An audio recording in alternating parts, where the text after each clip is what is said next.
Now, the Diddy case is to distract you against all the evidence from the 2020 election.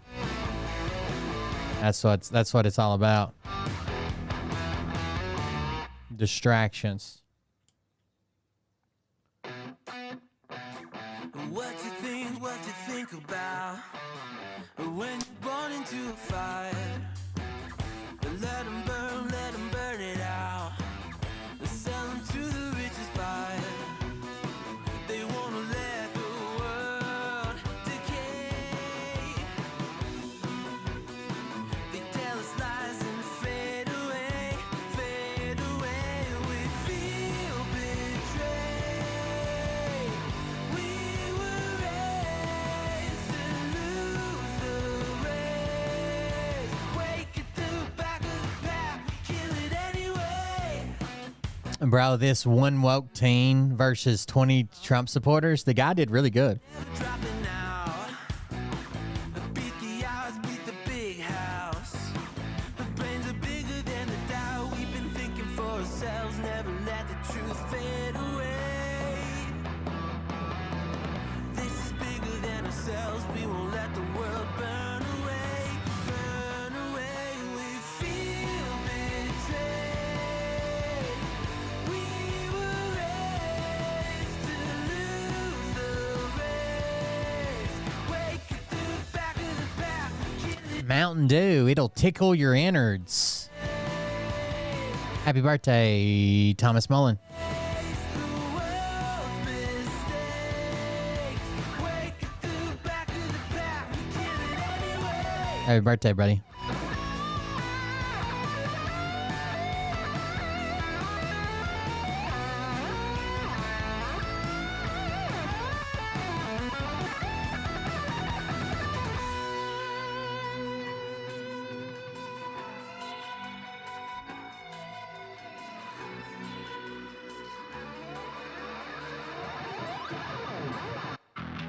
And we feel betrayed.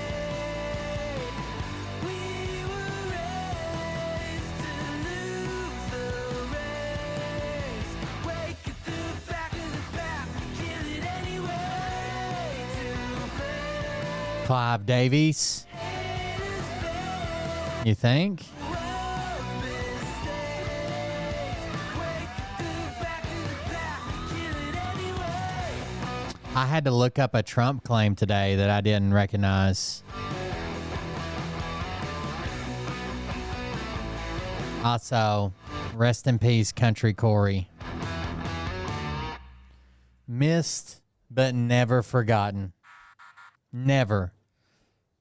He was trampled by a Shetland pony, being piloted by Scott Wadgels. He couldn't reach the stirrups, lost control of the Shetland.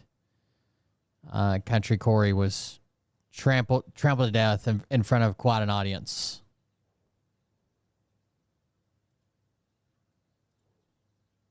Sad day.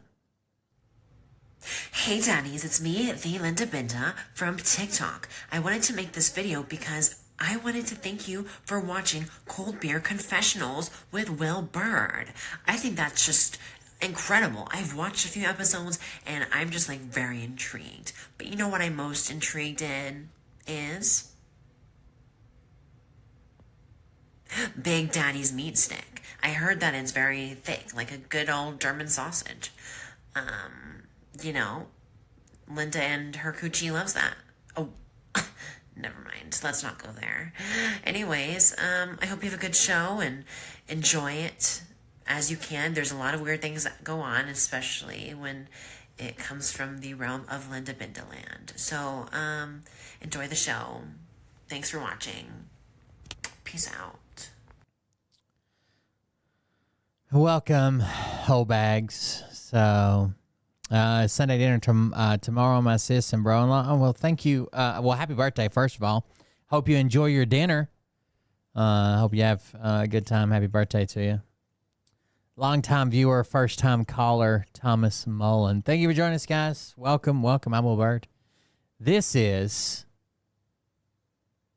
the Cold Beer Confessional. Thanks for hanging out.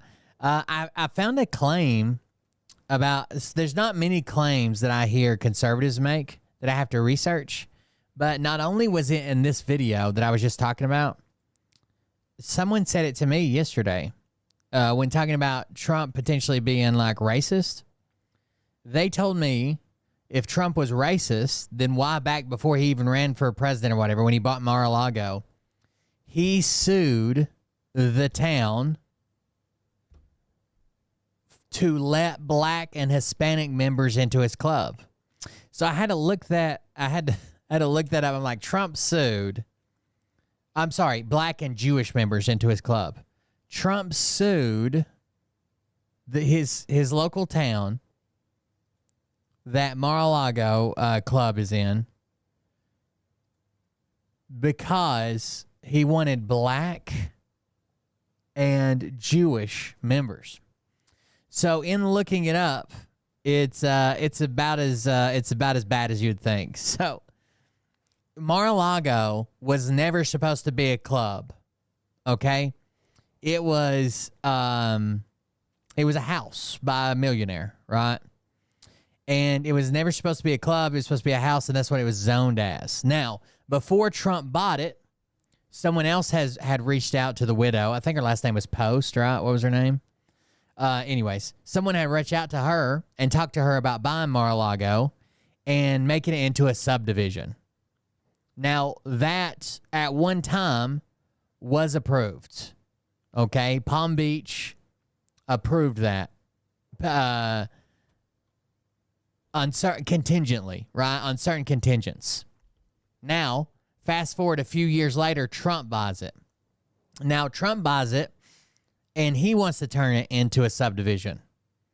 And at this time, there was another subdivision that was already approved, or I think it was two more subdivisions already approved. Some zoning stuff had changed within those couple of years, and they said, no, you can't make it a subdivision. He got upset about that, and he sues because he feels like he's being unfairly treated trying to make it a subdivision. Okay? He ends up dropping that lawsuit in the middle of it because they came up with a plan that most people would agree with. And what this plan was going to be was that you can't have a subdivision, but we will let you have a country club, right? If you can't, we're not going to let you have a subdivision. It's not zoned for that anymore. We decided to go a different way. And this is basically left completely up to the city. Like, this isn't something that, he could, I don't know. It's their call. But anyways, they say, hey, we're not going to let you have a subdivision, but we will let you make it into a country club. And there's some other country clubs there or whatever, like a membership country club. And then there was going to be restrictions placed on that. Like how many members, Marjorie Merriweather Post is her name. And she had a lot of parties there. Apparently, she had some tension with Palm Beach, like a lot of the big gatherings that she had there, whatever. Anyways, so they were talking about subdividing it. He bought it and wanted to subdivide it into smaller lots for residential development. They said no. He dropped the suit when the idea emerged to turn the home into a private club. The town council agreed to that, but placed restrictions on the club. Now, here were the restrictions. They said, yes, you can turn it into a country club, but here are the restrictions. No more than 500 members, and that's to take care of to allay residents' fears about traffic congestion, noise, big parties out of hand, blah, blah, blah. So he agreed to that, and he agreed to it and those terms. But just like Trump agrees to stuff and the terms, he never really he's just trying to push. Basically, there's like this hard wall, right, up against Trump and what he wants to do. And he might not be able to knock down the wall, but he pushes it a little bit further, a little bit further, a little bit further. And every time he pushes it, it gets a little bit weaker. So that wasn't his ultimate goal. And once he was no longer satisfied with that, well, then he started pressuring them to drop the restrictions. It was 70 at the time. It was 500 members at $75,000 for 1 year membership. Okay, 500 members at $75,000 per membership. Now, at the time, here's why this doesn't play into racism at all. Trump just claims, without any proof, that the other clubs in Palm Beach have no black people and no Jewish people. That's just a lie. And we're not talking about regular black people or regular Jewish people. It's $75,000 a year. What used to be $75,000 a year. Since he's been president, he's raised it like $1 million a year. But we're not talking about regular run-of-the-mill, like a black guy that you or I would know. Someone who has $75,000 a year to spend on a club membership. So, yes, there was one black guy, and there were several at Trump's club. There was one black guy and several Jewish members. But that had nothing to do with Trump's lawsuit. So he starts petitioning them to, he starts petitioning Palm Beach, like the individual city council members, to drop the restrictions. Like he wants more guests, right? He wants more than 500. He wants some different zoning stuff changed. He wants to expand a little bit and change some things that they said he couldn't. They pretty much say no. Like you agree to this deal, we agree to this deal. 500 members, that's the size. We don't want neighbors ran off. We don't want anything else going on. That's what we all agreed to, and that's what we're gonna do, right? It says money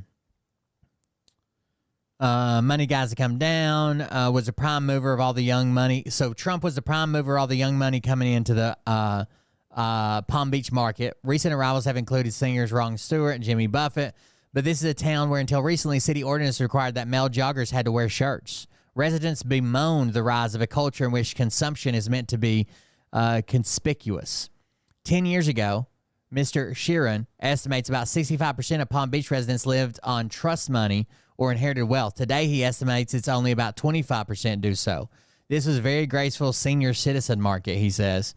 It was nice, clean people. Now you have a lot of junk bond money. The quality of the money is not pure. So these are people complaining about like the makeup of it and stuff like that.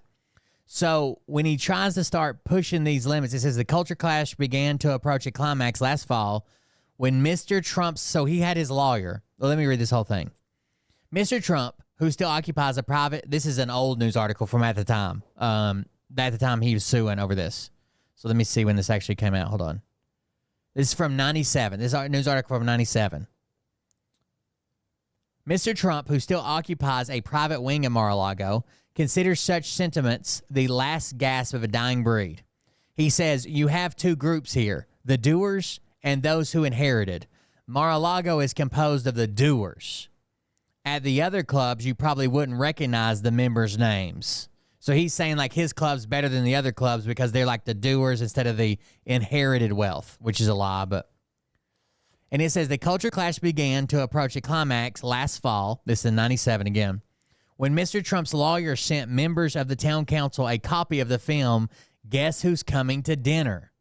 Now, if you don't know the film, Guess Who's Coming to Dinner, that's where I'm pretty sure that's where they bring the a black guy is brought into a very white family, right, as a fiance, right? So Trump sends all the members of the council, Trump's lawyer sends all the members of the council a film that's about basically high-class racism.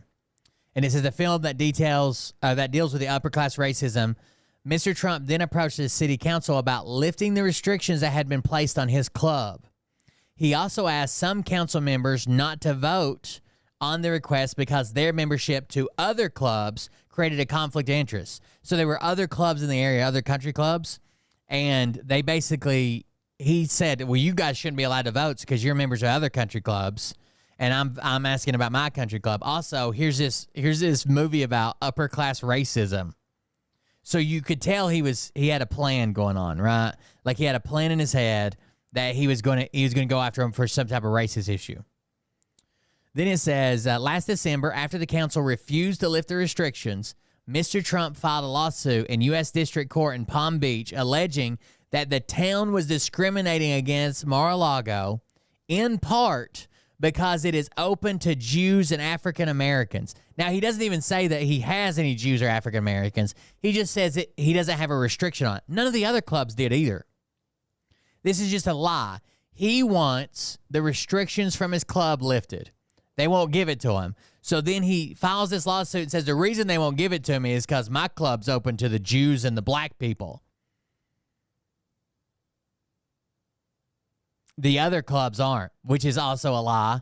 It's all about money, right? If you have the fee, you can join any country club you want. It says the suit seeks $100 million in damages, and this is that. So the way it was presented to me was that Trump had to sue Palm Beach because the city of Palm Beach said no blacks, no Jews in our country club, and I'm like, that's wild because this is like in the 90s. That can't be true. And they're like, oh, yeah, look it up. Look it up. Well, it turns out it's not true. He just wanted his restrictions lifted, and he yells racism. Remember how he says that the left always, when they find something they don't like, they just call it racist, like Diet Mountain Dew or whatever? Here we are. This was Trump. The town denies the allegations and says it was merely deciding a zoning issue. The Everglades Club denies that it discriminates in admissions. Palm Beach's other clubs generally decline to comment on Mr. Trump's allegations or anything that Mr. Trump says. The episode shook the Palm Beach establishment. Unaccustomed to having its linen, dirty or not, aired publicly, some organizations now find they have to tread lightly if they want to hold a function at Mar-a-Lago. When an arm of the Junior League of Palm Beach recently decided to hold a luncheon at the estate, organizers received incensed calls and letters from some members, though the luncheon kept the schedule and was well attended. Among the angry was Estelle Curran, a stalwart of the local social scene.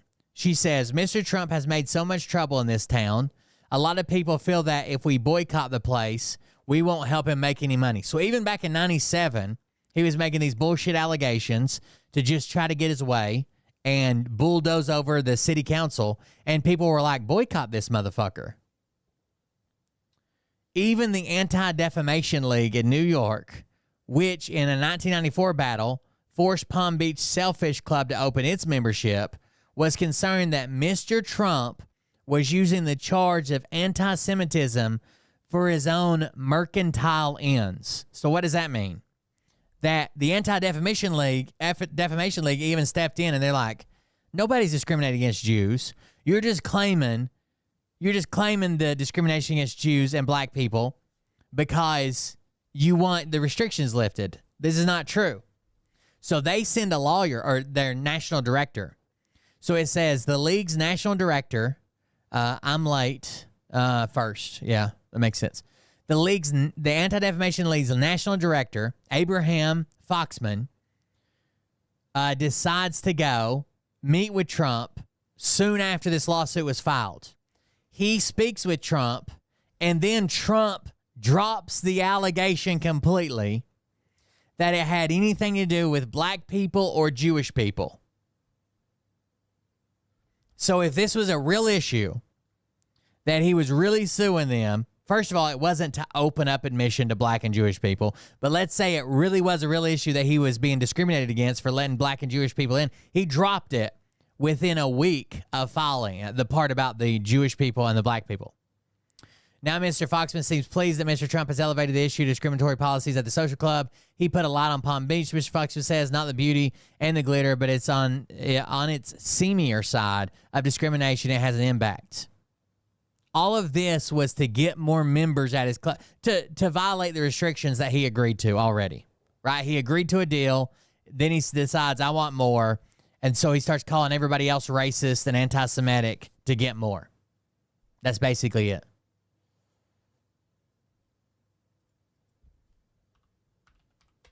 By the way, please like, share the video. If you can, make a contribution. If you want to contribute to the show, do it at coldbeer.fund, where you can help us out. Yeah, Trump hikes Mar-a-Lago membership to $1 million. Yeah, so basically it's 4 new spots at his resort have opened at a 43% spike in a move seen. So a bunch of people were complaining about this because he's drastically raised the price to join when he was president, which makes it seem like you're buying political favor with the president. You see what I'm saying? It makes it seem like, oh, if you pay this money, then you get your ear and you get to whisper in the president's ear, and maybe he'll do something for you, which is exactly what Derek Johnson did. You guys know Derek Johnson went down there with a bunch of money and a bunch of support from some of the Jewish people in his life and some other people, and then suddenly he's got Trump. He's paying Trump's publicist to promote his book. The $1 million cost of the membership, which will open for applications in October, exactly 1 month before the presidential election, also represents a 43% hike from the current fee of $700,000, an eye-popping increase given the former president has railed against Joe Biden for what he sees as out-of-control inflation. Uh-oh, even Trump's got inflation.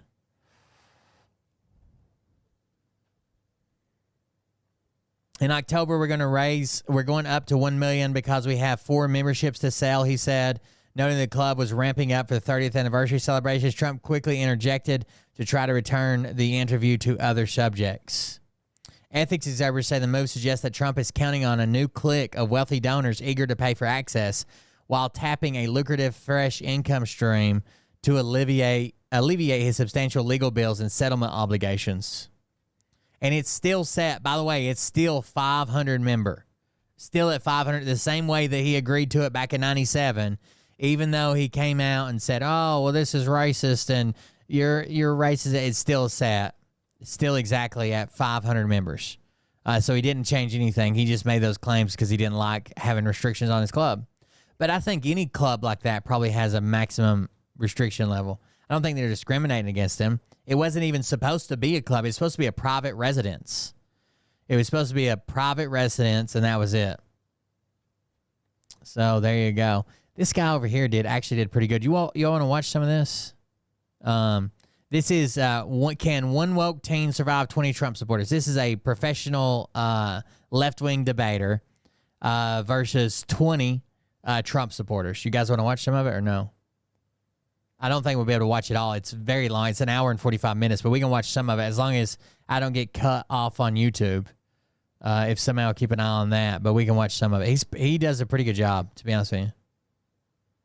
Let me slow it down some. I was watching it at 2 times speed. I didn't get to see it all, but There's 2 main categorical reasons why I say Harris would be better than Trump. There's 2 main categorical reasons why I say Harris would be better than Trump. The first category is character. Speaking of which, if we're bringing up stuff from the past, we can say she slept with Willie Brown, broke up a family just to get her job. She got 4.5 million votes. I got to be careful. Jubilee has 9 million subscribers, so they might give me on content bullshit. The AG and DA and slept with 0 of them. You don't know that, though. You know that? No, Okay, absolutely so not. you think that she slept with 4.5 million people to get in her position of power? But the one Wait, person are you that did serious? was the most important person. Did you just say that she had to sleep with 4.5 million No. people? My name is Dean Withers. I'm a 19-year-old liberal. I do political debate for a living, and today I'm surrounded by 20 Trump supporters. My first claim is Donald Trump is a racist. So he makes a claim. They have 20 minutes to discuss it, whoever's in the chair. Now, if the other 20 people raise their red flags, then the person's time's up or something like that. You'll see it as it goes along.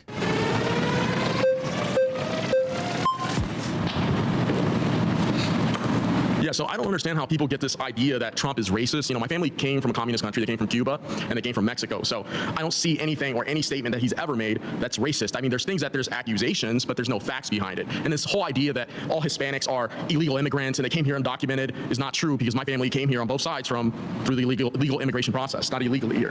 Okay, so that was a bold claim. You just said that, there's no facts to substantiate the idea that Donald Trump is going to be a racist. So in the 1970s, there's civil litigation held against him by the DOJ of the state of New York for literally not renting to black people. What they did is they'd send in quote-unquote testers to his rental properties at the time. They'd send in a white person. The white person would ask the property manager if they had any available properties to rent. In the 1970s, there was a civil housing application. Then they'd send in a black tester that asked the same question, and then they'd actually be denied. When this was investigated by the DOJ, the property manager told them that this was just a quote-unquote order from higher up, from this boss, from Donald Trump. And then they investigated Donald Trump, brought civil litigation against him, and they essentially determined that, he wasn't renting to black people, in which he then had to promise the DOJ that he was no longer going to racially profile in his housing application, and even had to put ads in the New York newspaper saying that he rents to black people. So what you're saying is basically he's not renting to black people, but yet he employs a lot of minorities. He employs a lot of blacks, Asians, Hispanics onto his staff. So why wouldn't he be renting to black people? That doesn't make any sense. Also, because it's an example of racism. But also, as an example, You can employ people, right? You can employ people of color and not rent to people of color, and that could have racist undertones to it, for Sure. The Department of Justice is weaponized against people that do something in life. Okay. Can you give me any evidence for that? I'll give you evidence of that. Yes, I will, because Trump was political for a very long time. He made political statements. He was very unpopular with a lot of It says the Trump supporters can raise their flags. When a majority of 10 of these flags are raised, a new speaker may step into the debate.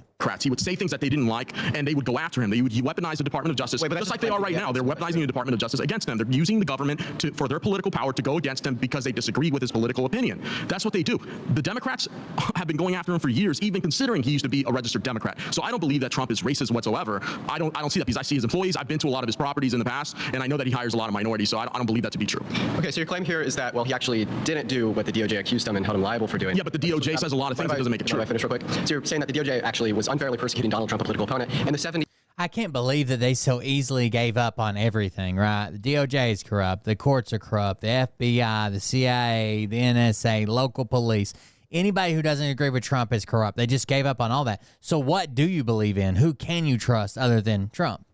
He wasn't running for any public office, so I don't know why you'd say that was a political opponent. But maybe we can look at a more intuitive example. Well, he's made political statements in the 70s as well. Okay, okay. So your claim is that, the DOJ was unfairly persecuting him. Do you have any evidence of that? If you go back, do you have any evidence why the DOJ was investigating him in the first place? Yeah, because they've got... No, there's no evidence. I mean, the DOJ has been an illegitimate organization for a very long time. Okay. So they make a lot of statements, but it doesn't mean that they're going to actually go through with anything. Nothing really happened at the end of the day. It was just a witch hunt at the end of the day. Okay. Well, I mean, I don't think you have any evidence for the claim that it was a witch hunt. I think that at the end of the day, this is a conspiracy theory. I think that Donald Trump Conspiracy theory. Mind if I finish real quick?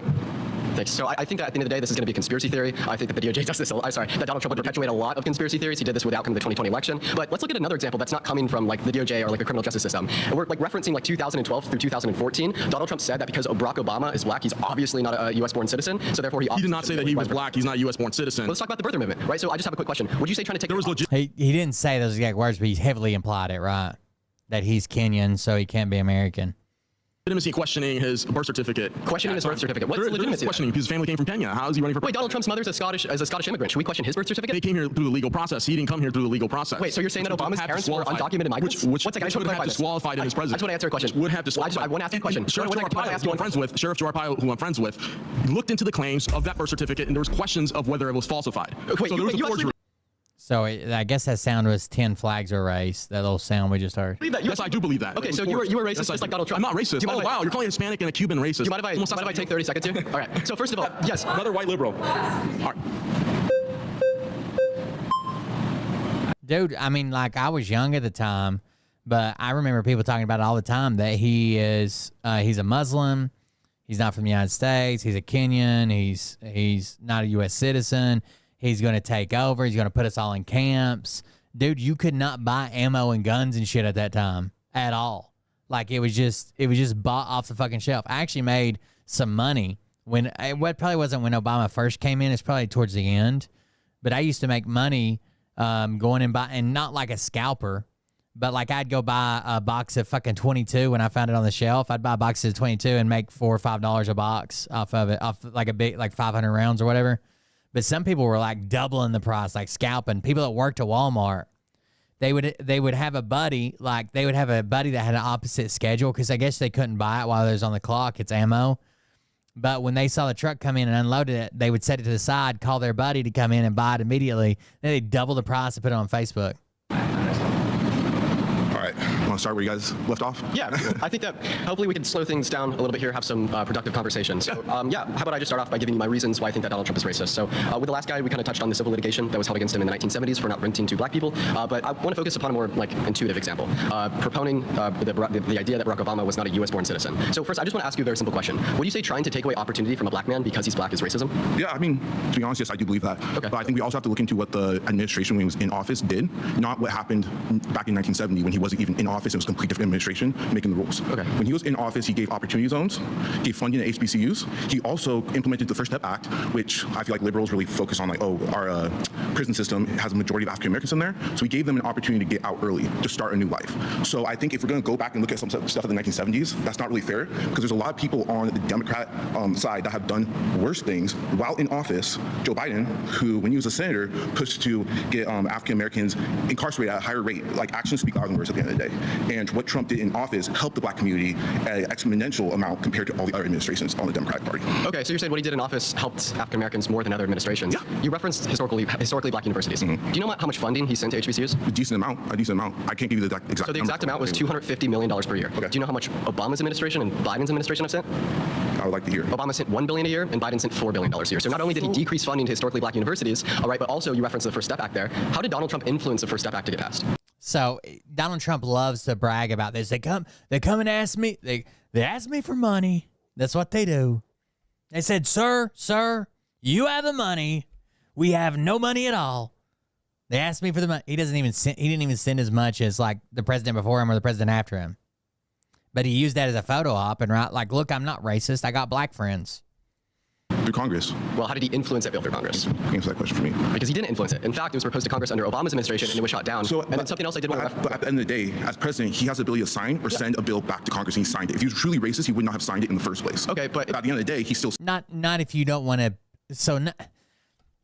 If you're truly racist, he wouldn't have signed the bill in the first place. So he had nothing to do with that bill, basically, right? Congress passed that, and he signed it. That's true. But if you don't want to appear as the most overt racist in the world, you can't just veto all the bills that have to do with black people, right? Signed it, and he has that ability. Just like every president before, they don't like a bill, they have the ability to send it right back to Congress, and there's congressional means to get it passed without the president's approval. But still, he signed it. If he's really a racist, why did he sign it in the first place? Yeah, well, I don't think that we could just ignore Trump saying that Obama isn't a U.S.-born citizen and he's probably from Kenya, right? I don't think that we could ignore... But here's the thing. Finish here, sir? Okay, go ahead. I don't think that we could ignore the civil litigation against him in the 1970s for not renting to black people. I don't think we could ignore his recent comments about Kamala Harris saying that she turned black, implying that she wasn't black prior, just because he signed the First Step Act into law. Like, I understand that does do something for the African-American community, but I don't think we could say because he did this one thing that all of these other examples are null and void. You also referenced Joe Biden there. I have no problem saying that Joe Biden has a racist past. In fact, I think that's something I need to recognize and we should all recognize. But what I can't stand is when I hear people denying Trump's racism, saying it never occurred when it's so obvious. So at the end of the day, what I'm trying to... She's a reality TV star, right? But she was a political aide for Trump. Are you talking about Omarosa? I know there's that famous clip of her that come out, or I guess viral clip of her. It came out a couple months ago where she's like, Trump's just a grumpy old man. Explain right now is that Biden has signed bills into law, voted for them, that hurt the community. Trump has not done anything to that extent. Sure, he said some things were maybe a little bit iffy way back. You're citing things. Thank you for sharing the GoFundMe, guys. I know time's tight, but they've really had a travesty. If you want to support the GoFundMe, that's my sister-in-law, Mariah's sister, and her family lost their home in a house fire. Lost everything but the shit they had on their back. So if you can help them out. They did reach out to the Red Cross. They got some like debit card voucher thing to get some clothes and stuff going. And I'm sure there's going to be like insurance stuff, but there you go. Back in the 1970s, they did not even have like, he couldn't even like sign a law or anything like that because he wasn't even in office.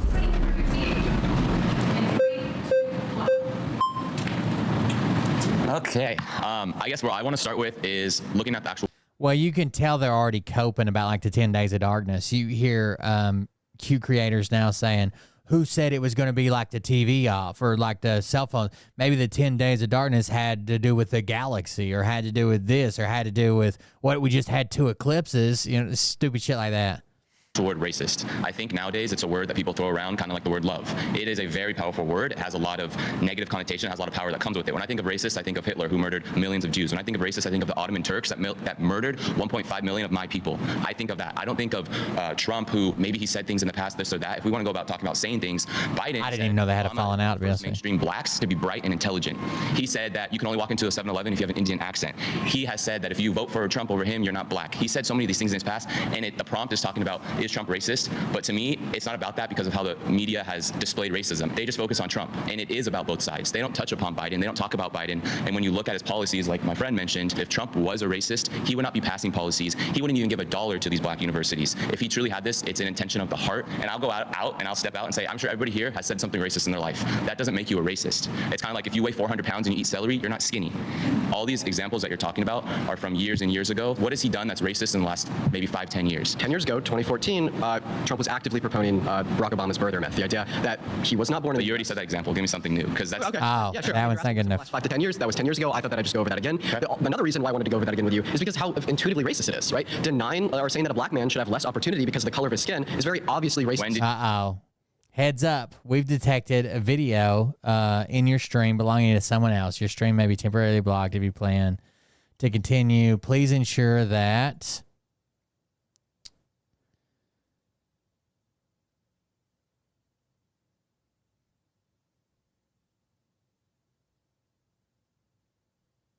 Damn it. Yeah, I can't do this. It's a good one too. Oh well. What was we were going to watch a Destiny debate the other day, weren't we? That's okay. We've got stuff.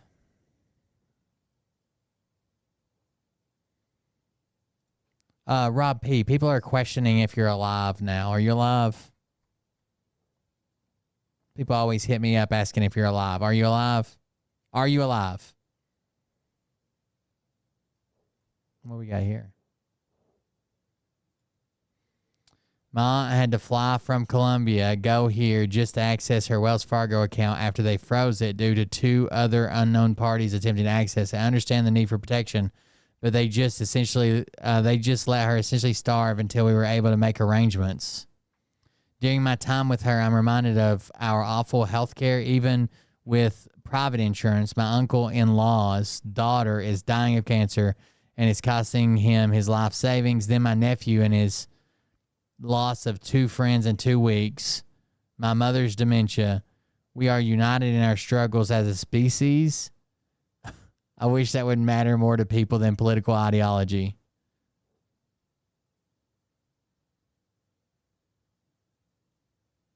He's fucking crazy. Joining me now, he's not human. Former Director of Communications for the Office of Public Liaison in the Trump White House. She's also a longstanding Trump associate, going back to appearances on TV's The Apprentice, and she even wrote a book about him. That was called Unhinged. Omarosa, good to see you as always, my friend. So let's talk about these headlines. What the fuck? I stopped it and it still went down? I stopped playing that clip and it still fucking went down for copyright. Well, there goes all my ad revenue from it.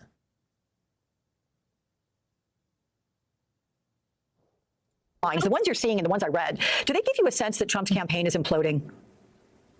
Well, first of all, thank you so much for having me on. Always good to see you. I talked to a former colleague who still works with the Trump camp who told me a really weird theory, and I want to share it with you. Proof of the goat. Team have come up with this path to 270 that doesn't require him to gain any additional African-American support, but would explain why he has gone on this campaign of terror, insulting Vice President Kamala Harris, making odd comments about race, trying to be even more divisive than he has been in the past. I mean, if that is their strategy, it is a losing strategy. Going after her race was a big mistake for Donald Trump, and I just think the title didn't update either. Just can't help himself, Alex.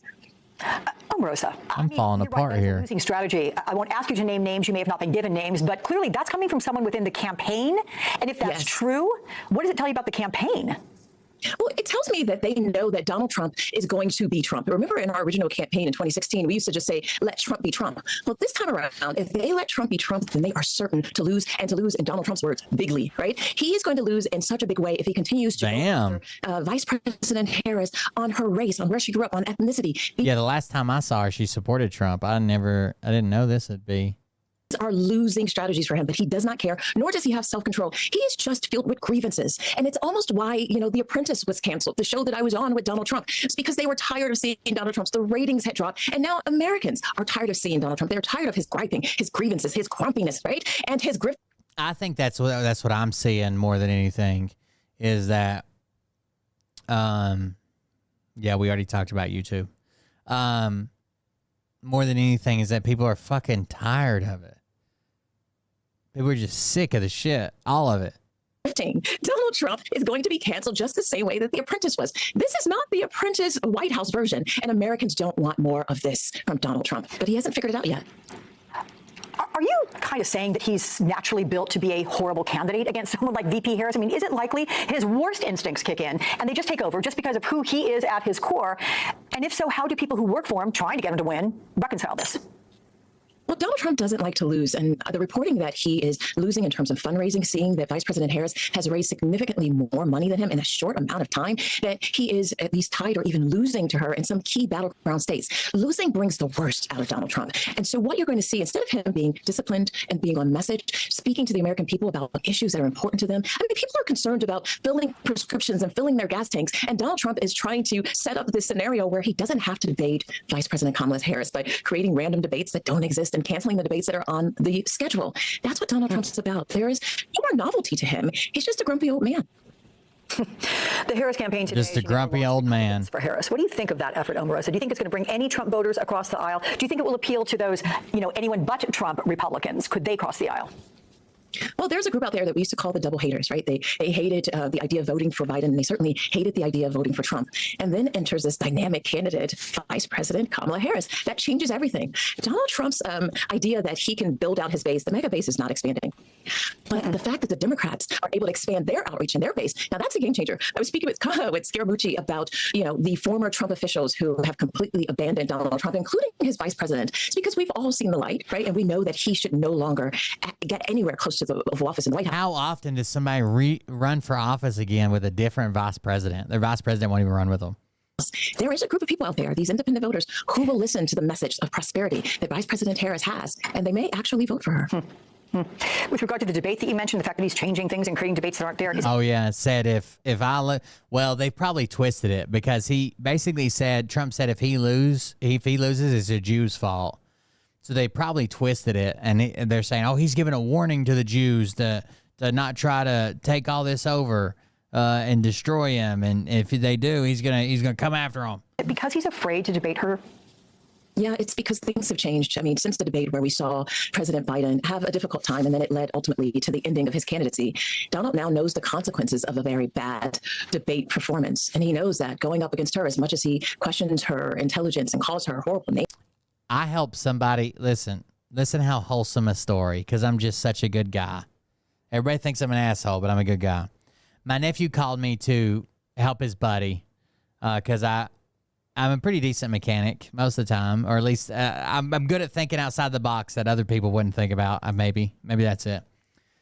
His buddy got his truck back from the Ford dealership, has a brand new motor in it, has had a bunch of work done. He paid $3,000 last week, $1,000 last night to pick it up, and hundreds of dollars for that, thousands of dollars. Been working on this truck. He got it back last night and went into limp mode. He couldn't even fucking drive it. Not only did he go into limp mode, it wouldn't even idle, sitting idle in the parking lot. So I went over there before I came on the show. That's actually why I was late. I was off work early today, but I went over there to check it out and fixed it. And the guy's probably like 20 something. His mom called. He still lives at home. His mom called me crying and thanking me for fixing his truck. See how good a guy I am? She's like, you wouldn't believe all the trouble he's had. He was so upset. He loves that truck. We just didn't have any more money to put in it.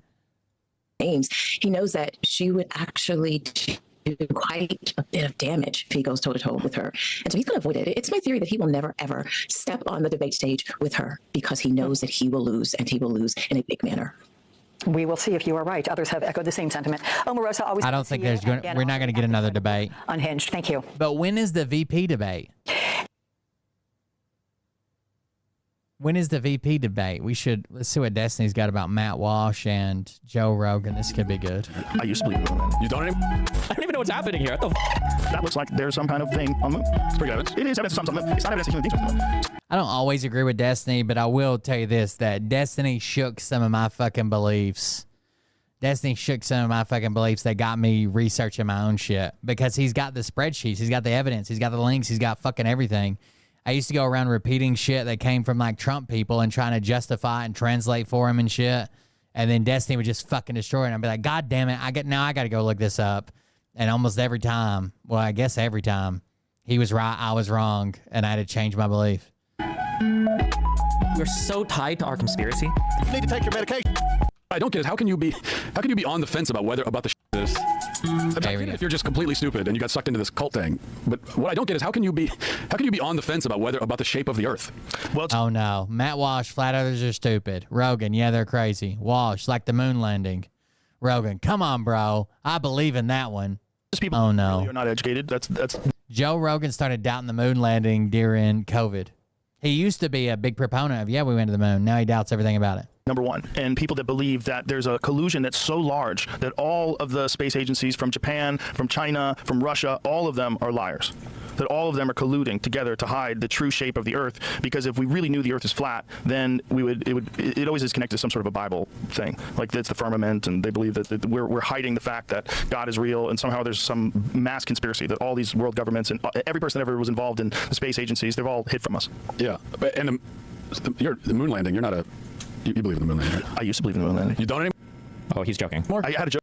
No, he's not joking. Since COVID, he actually has that line about before COVID. You know, I was like, vaccines are the greatest thing that ever happened for mankind, and then after COVID, I'm like, fucking vaccines and Michelle Obama's got a dick, and that's like his opening joke he does in his show now. And then he's like, I'm kidding about Michelle Obama. Moon landing is fake.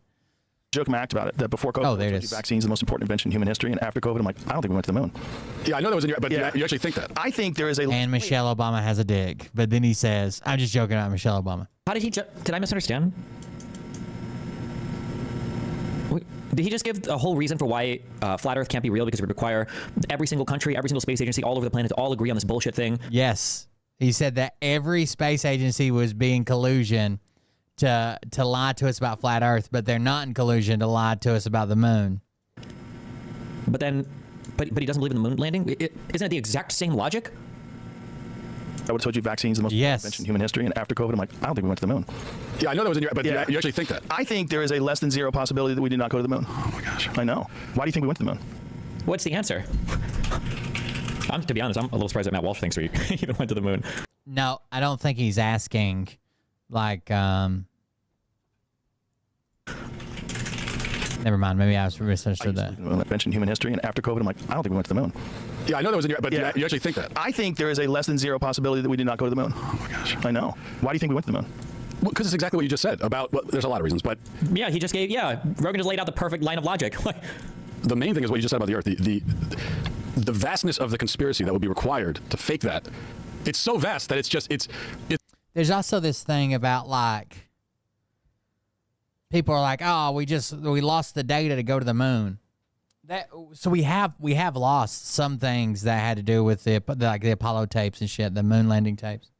But that's not the big thing, okay? At the time, we weren't in a digital age.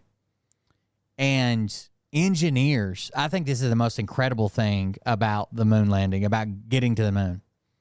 They were custom fitting parts and shaping them by hand. And those people made them and made very minor notes, like made left fin more stable, right? But they were shaping and building parts by hand brazing and shaping and building things that data is just lost, right? We could absolutely go back to the moon, but why? China just went to the moon. China just got a picture of the dark side of the moon. It's a lot more incredible to believe that we faked it than to believe that we just went. And going to the moon, it's a massive achievement, but I think the greatest human achievement of all time. But even so, to fake it would be even more massive. Going to the moon was the greatest human achievement of all time. Okay. Because not only would you need all of these space agencies and all the different whatever people, American institutions to be colluding, but you'd also need foreign governments, including adversarial foreign governments, who at this point certainly would know we faked it. Okay, they're DDGers. Okay, this is my logic train. Okay, hold on. If you believe this, now, okay, this is like a skit where Joe Rogan is like, obviously, we all three of us here agree that the flat Earth is bullshit, right? Well, yeah, of course, Joe. Why is that, Joe? Well, because every single government on the planet would have to collude knowingly to try to sell this lie. Wouldn't that be insane? And all three of us like, yeah. And then Matt goes, Joe, you believe in the moon landing, right? And then Joe's like, well, I don't know about that. And then Matt repeats the same logic back to him. And Joe's like, yeah, I don't know. Okay, but then I would look at Matt and I would go, yeah, Matt, but wait, what about like the COVID vaccines? Isn't that also like every government on the planet colluding together to sell us the bullshit idea that mRNA vaccines are good and all? Yes, it is. Like, what's happening here? It's all the same. It's not even before I used to say people have like the aesthetic of trying to be reasonable or logical. Now they've like adopted like actual. I wonder if the reason like this is all like dotted out back here is something to do with copyright.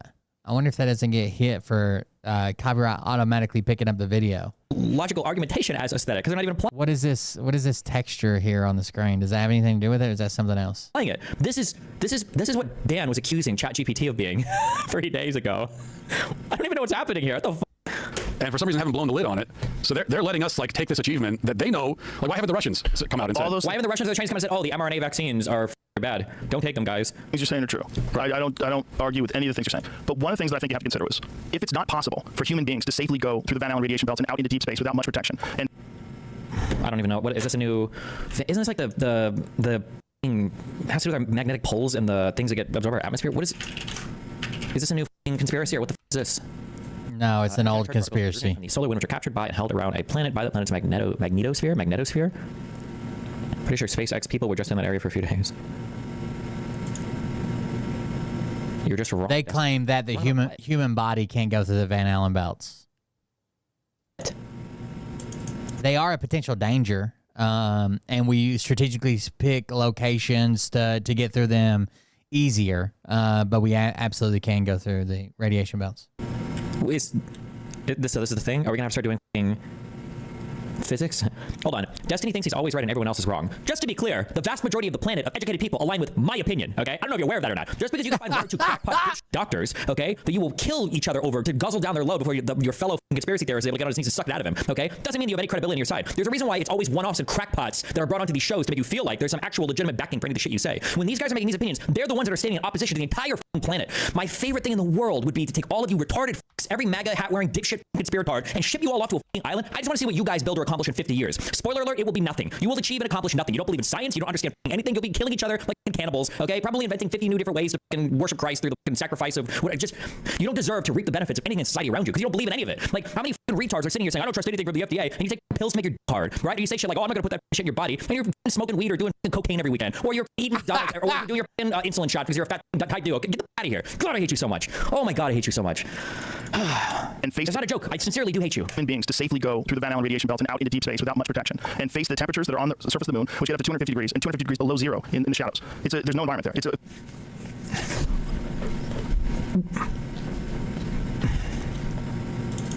It's a video on the Van Allen, but I don't actually care because I don't want to get into this because I already know this is retarded, okay? Just so you know, the only way that heat can move from one object to another is with an environment. So when you say there's no environment there, how can they survive with the temperature? The temperature exists in an environment. It's like a function of particles crashing and jerking each other off, right? It doesn't matter if a thing is a trillion degrees if there's a vacuum between you and the other thing.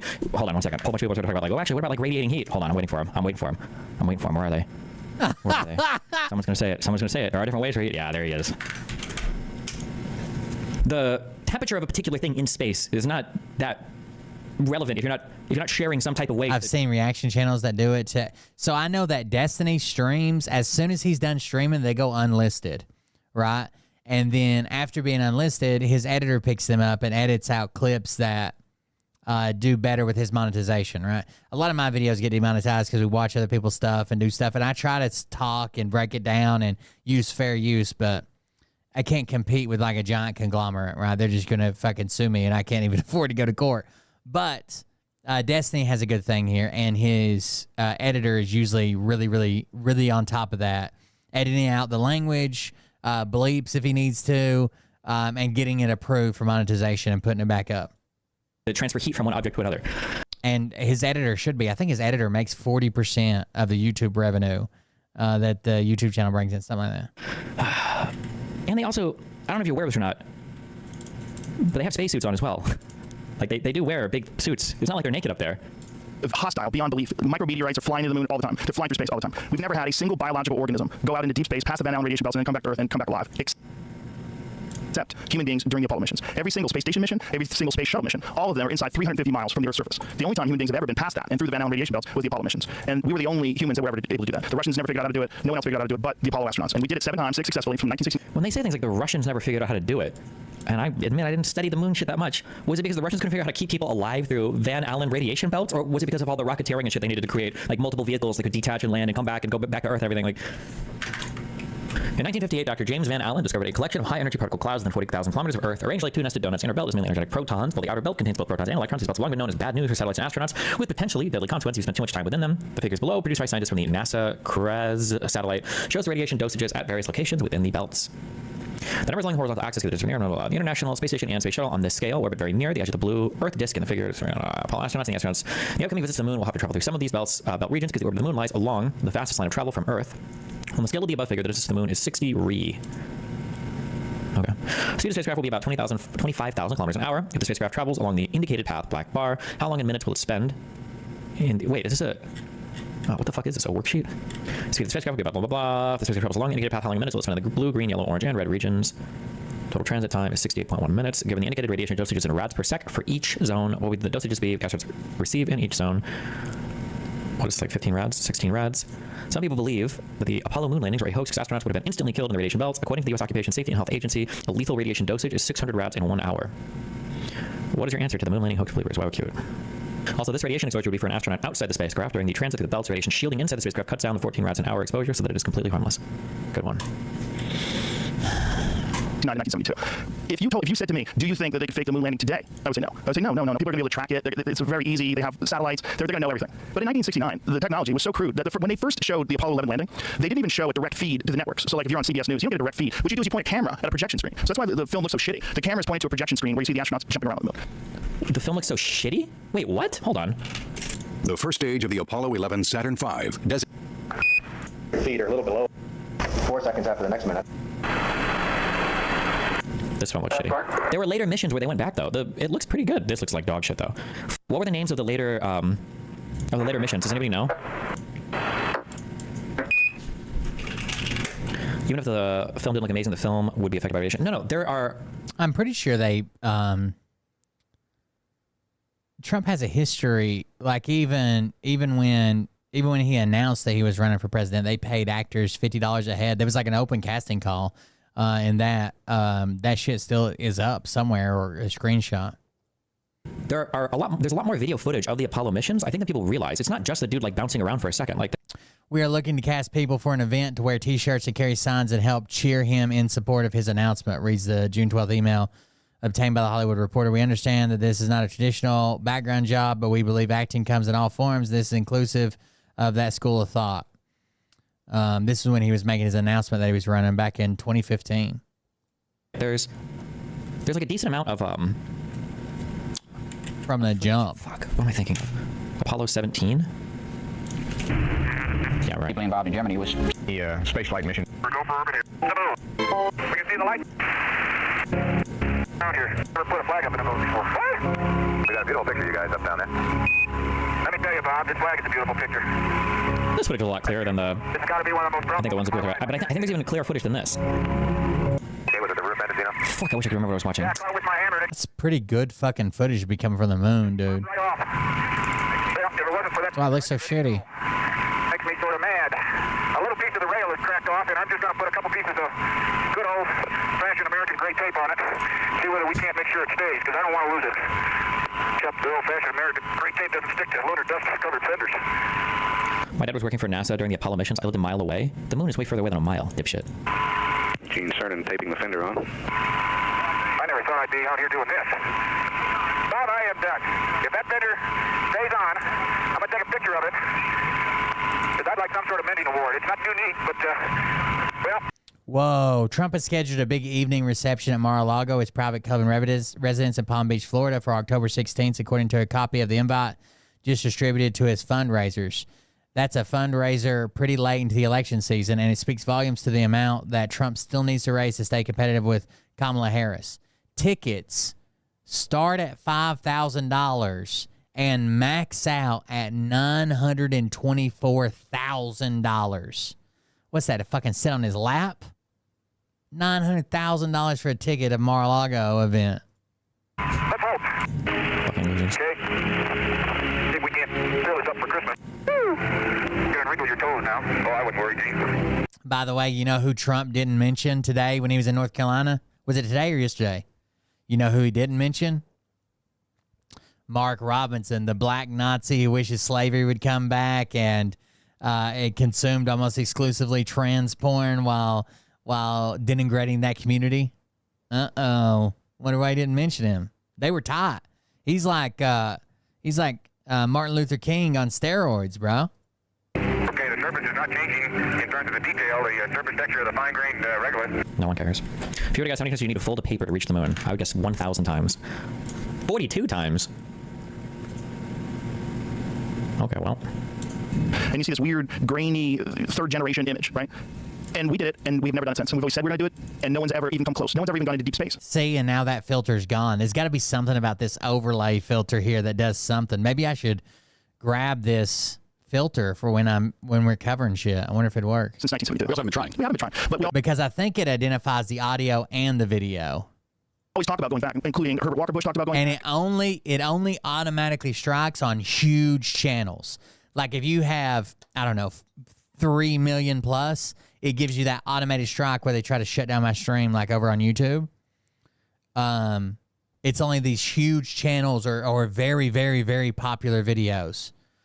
The rest of them, they don't give a fuck. And I can argue fair use with a normal person But you can't argue fair use with such and such media conglomerate. Like, they don't give a fuck.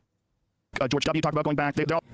Yeah, but I mean, it's not that we haven't gone back because it's lost Roman technology. We don't know how to go back to the moon anymore. Or I guess it was fake. There's just not the desire for it, right? Meaning the funding and then the political will, I guess, make it happen, right? Talk about going back, but nobody ever gets anywhere. Well, I think that's because we lost the spirit and hunger for discovery. We didn't just lose that. We lost all the technology from the Saturn V rocket. They don't even have that anymore. In fact, they don't even have the original film. So when they say we lost all the technology, this is not true. Again, we have the basis for the rocket, but a lot of parts were hand fit, modified right there, tested and tweaked by hand, and notes weren't taken, right? It wasn't designed on a CAD program. It was fit by hand, which I think is fucking amazing that they were able to do this by hand and shit. I think that's the best part of it.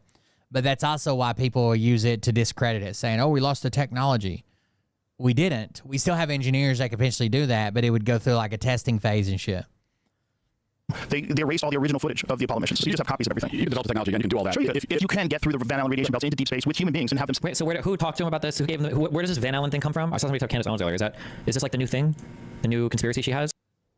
Not really. I mean, the Van Allen stuff is pretty old. Have a good birthday, Thomas. Thanks for joining us.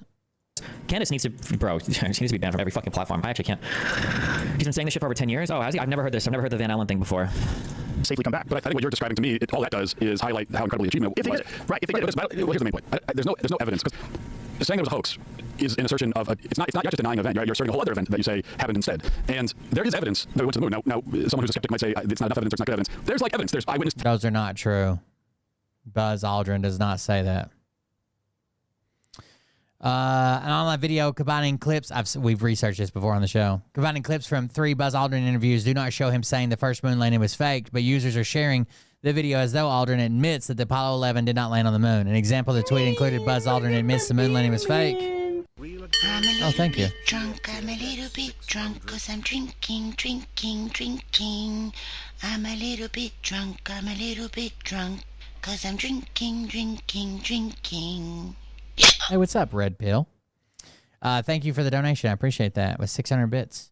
It says in the video, in the circulating video, however, Aldrin's remarks are taken out of the original context and truncated to suggest he is describing the Apollo 11 mission as never happening. The first clip was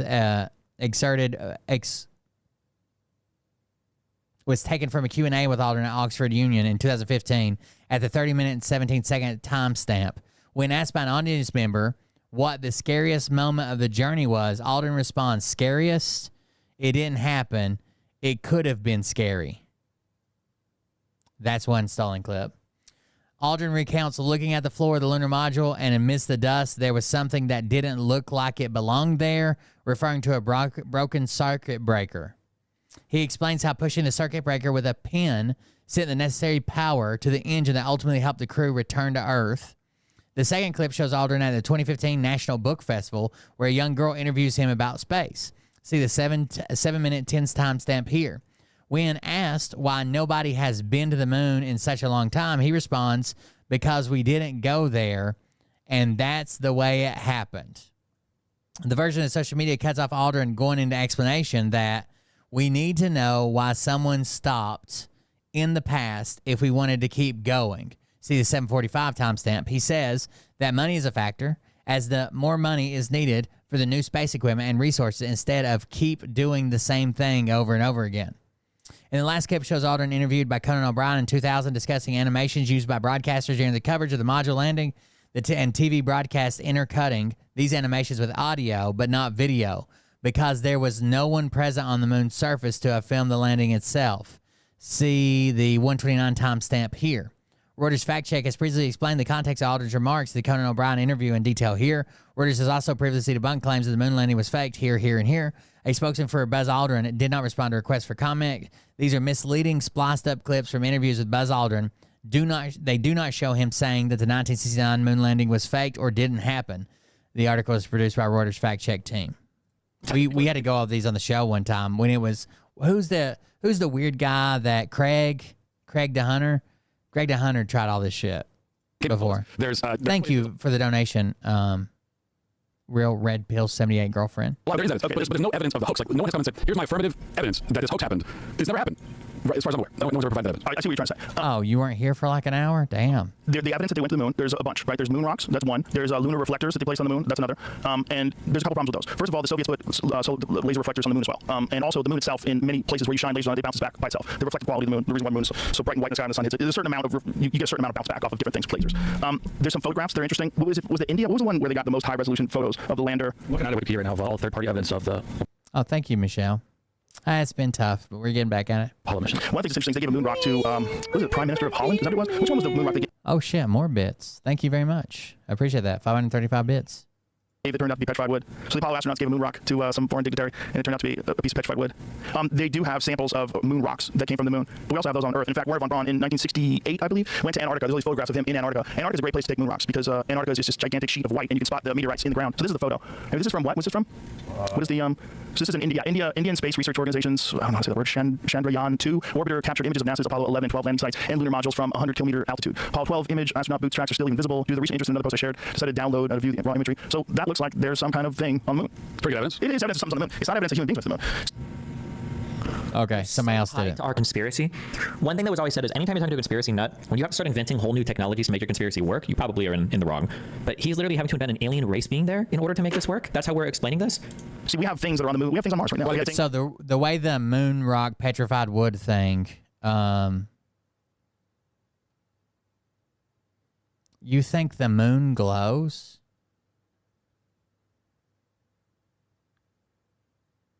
The moon doesn't glow. Everything has a reflective quality, with like a form of white being the most reflective and black being the least reflective. The sun hits it and we're just seeing it reflect light back the same way that a white t-shirt or your teeth or whatever reflect light back. It's also covered with a heavy layer of the same colored dust. The story about the petrified wood is basically a Dutch museum ended up with, so no one knows how this really happened. A Dutch museum ended up with what they thought was a moon rock.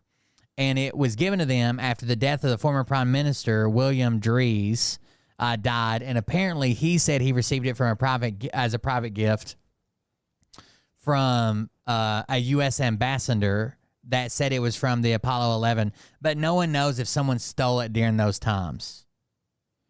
No one knows if someone swatched it out, stole it, lied to him. Maybe the ambassador fucking lied. Maybe somebody lied to the ambassador. Who knows? No one knows who swapped it out at any point. But that's basically how it happened. Things that we would shot things into space for sure. Oh, he's just saying we shot something there and it landed. Okay. Yeah, but it's evidence. It's not proven in itself, but it is evidence. Listen, I'm not saying we didn't go to the moon. What I'm saying is the subject is complex. And it's not even... I've never understood what agenda people are trying to push with the moon landing conspiracy. It's the agenda that they need to be removed from society. These people are a cancer that are rotting us, okay? We need, what's this, Thanos, okay, to snap. It's built on this, there's like so many different reasons why people say this, and all of them feed into the same type of toxic culture rot that these people push. One is the idea of forbidden knowledge. People love forbidden knowledge. They won't talk about this. They won't let you have these conversations. Actually, tons of people have these conversations for decades. It's not forbidden. It's just retarded, and everybody knows it, right? It's like a guy that walks around, shitting himself. And like, they don't want you to do this. The government doesn't want you to know you can walk around with your asshole caked in shit, and that's why I can do it. People, it's not illegal to smell like shit, is it? They didn't want you to know that you can shit yourself and walk around in public. It's like this. It's like, okay, you can do it. That's one aspect. The second aspect is that they don't know anything about how anything works because the world is so complicated now. It's like LEDs. What the f does that stand? Yeah, he's very good at explaining himself for sure. I'm trying to think of a joke and I can't even think of one. Something retarded. Like everything is too complicated, so you can invent a conspiracy to explain everything. It winds in nicely with the not believing in any third-party institutions. This is why they would never be able to build or achieve or accomplish anything. And also, by the way, these people aren't builders, they aren't achievers, and they aren't accomplishers. These types of people are drags. You can explain the moon that's lighting up the same way. Imagine being somewhere pitch black, right? It's dark as hell. And you're standing outside your house. You're looking out, and it's dark. No street lights, no lights out, no moon, no stars, no nothing, right? It's just dark. And someone stands, I don't know, 30 feet away with a paper plate. You're not going to be able to see that paper plate. It's pitch black dark.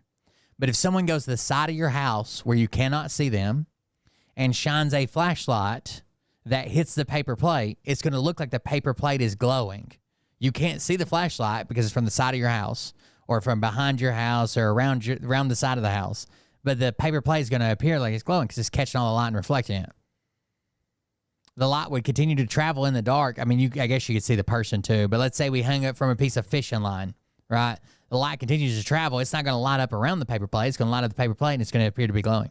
on society that the rest of us have to drag along with us, okay, in order to accomplish anything, all right? These are not the Einsteins and the Oppenheimers and the whatever. These are the retards, okay, that are flinging from you on the side of the road because they don't believe in sanitized water or whatever. They're complaining that the fluoride is rotting their brains, all right? Something is. I don't know. It's not the water, though. This is why I want them to go away and go somewhere else, and let's see what you come up with. Show me what you come up with in 50 years, because the answer will be nothing. They won't come up with anything. They don't believe in anything.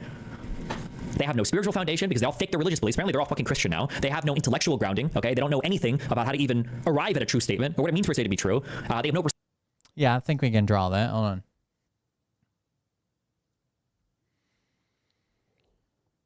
So if everything is black outside your house,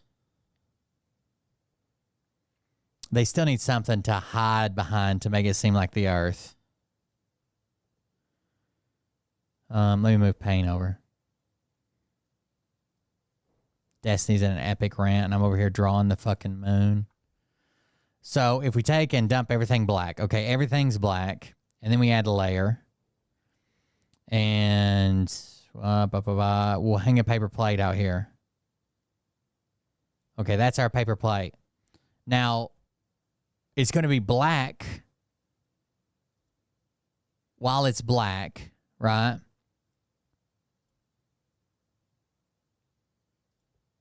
Oh, God, did I just drop it? Yeah.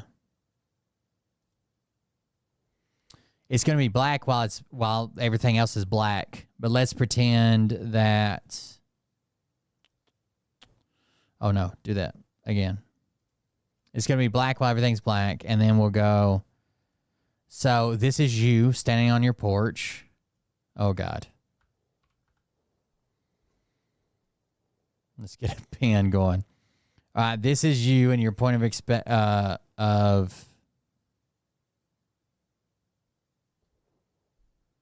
perspective. Oh, God. Stop it. Okay. This is you and your perspective, right? And this is your house. You're standing on your back porch, right? And your perspective is in this direction. This is what you're perceiving. So this would just be like you on the earth, right? That's all I would be. And then there's another person over here that you can't see them. And they have a flashlight. So they're shining a light from here. And the rays of the light are going out this way, right? Now, if you imagine that we can't see the ground, which obviously we can see the ground, but imagine that we can't see the ground. So what ends up happening is when that light hits the paper plate, that's the only thing we're going to be able to see there is the paper plate, right? And we won't know where the light source is coming from. Obviously, the light would light up the ground, but if we couldn't see the ground, right, we wouldn't be able to see there's a piece of fishing line holding it or whatever. It would appear that that plate's glowing, even though the light source is from over here. Now, you have to imagine this on a much larger scale, obviously, because the fucking sun's 93 billion miles away or whatever. But it's the same concept. You couldn't see the person here with the light. If you weren't looking at the ground, you wouldn't see the light, especially if you had like a really focused beam where they just focused it on the paper plate. And even if the beam was bigger than the paper plate, the light would keep traveling out in the darkness because it would have nothing to reflect off of. You wouldn't see anything anyways. But this would be you on Earth and your perspective. You can't see the light, but the light passes around the Earth to light up the moon. And we know the light's coming from the sun because the phases of the moon, because of right, the sun doesn't always hit the full moon because of eclipses. We can see eclipses go both ways, solar and lunar eclipses. So we know that the sun is what's lighting up the moon. Think about how anything works because the world is so complicated now. It's just like LEDs. What the f does that stand for? I'm trying to think of a joke and I can't even think of one. Something retarded. Like everything is too complicated, so you can invent a conspiracy to explain everything. It winds in nicely with the not believing in any third-party institutions. This is why they would never be able to build or achieve or accomplish anything. And also, by the way, these people aren't builders, they aren't achievers, and they aren't accomplishers. These types of people are drags on society that the rest of us have to drag along with us, okay, in order to accomplish anything, all right? These are not the Einsteins and the Oppenheimers and the whatever. These are the moon only reflects between I think it's between 5 and 10% of the light sent into it. But because it's in the night sky and pitch black darkness is the reason it looks so fun or so bright. Retards, okay, that are flinging from you on the side of the road because they don't believe in sanitized water or whatever. They're complaining that the fluoride is rotting their brains. All right, something is. I don't know. It's not the water though. This is why I want them to go away and go somewhere else and let's see what you come up with. Show me what you come up with in 50 years because the answer will be nothing. They won't come up with anything. They don't believe in anything. They have no spiritual foundation because they all fake their religious beliefs. Apparently, they're all fucking Christian now. They have no intellectual. Everybody's a They don't know Christian. anything about how to even arrive at a true Trump's a statement, what it Christian. means for a state to be true. They have no respect for third-party institutions, even though they all relentlessly use them. Right? These are the same people like, oh, I don't believe the vax because it wasn't tested. Monoclonal antibodies. Oh, pump me full, doctor. Like, God, I hate these people. God, I hate these people. Was he just jacking off antibodies? Even a little complex. It's really complex. There's a documentary called The Funny Thing Happened on the Way to the Moon. This guy, Bart Sibrel, he's been obsessed. He was a guest on the show, too. Been obsessed about this his whole life and absolutely believes we never went to the moon. And there's enough shit that you go, okay, if he's right about any of these things, it's weird. One of the things was some of the photographs of the moon, they ran through one of those AI detectors that can tell you whether or not something's false or artificially generated. And it showed different images from, I think it was a Chinese satellite of the moon. They said this is legitimate. But then it got to these Apollo images and they said they've been doctored. This AI program. All the images or a few? A few of them. Like, think about what you're saying here, right? I don't trust anything. I don't trust anything about us being able to go to the moon. But I trust LLM. I trust programs that programmers don't even understand the code of that can run simulations on millions or tens of millions or hundreds of millions of times across data sets in order to analyze things and then try to come to some sort of like answer to ascertain whether or not something's true or false in a way that we thought only humans could do like as recently as 10 years ago. You believe these things. You trust like, but it's right. You don't trust the original technology, but you trust the technology that's back checking the other technology without any questions, right? Oh, okay.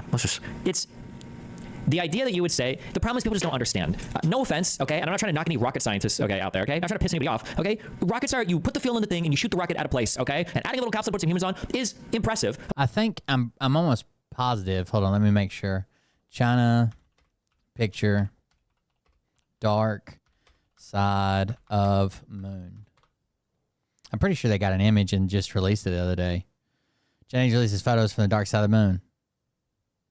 As much of our time these days seems to be focused on the Earth, the Chinese continue to make some spectacular gains out in outer space today, sending back some spectacular high-resolution panoramic views of the surface of the moon. That is the far side of the moon, little seen by man. Those views taken from on top of the lander craft, which they put there last week, called Chang'e 4, and sent back via a Chinese communications satellite circling the moon, and of course posted on Chinese social media. The rover, called Jade Rabbit, was sent out again today for some exploration away from the main landing craft. It had been taking a nap, that's the technical term for it, for the past 5 days, basically staying in the shade with temperatures on the far side of the moon during the lunar day reaching 390 degrees Fahrenheit.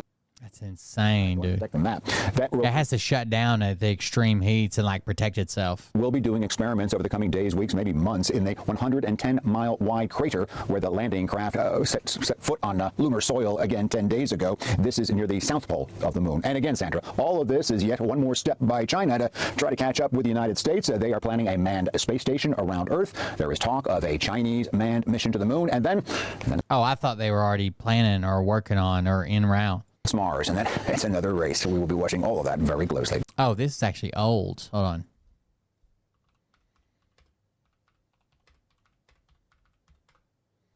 I know they put some bullshit there, right? China's journey to the moon back. Shocking discovery on the moon. Oh no, we don't want to see these fucking bullshit. What the Apollo 7 site looks like today. So there's like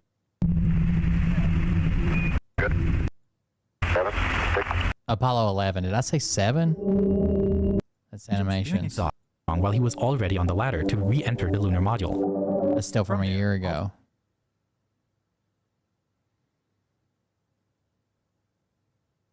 Captures new images of the moon's far side from a year ago. I'm pretty sure I just saw an image that came out.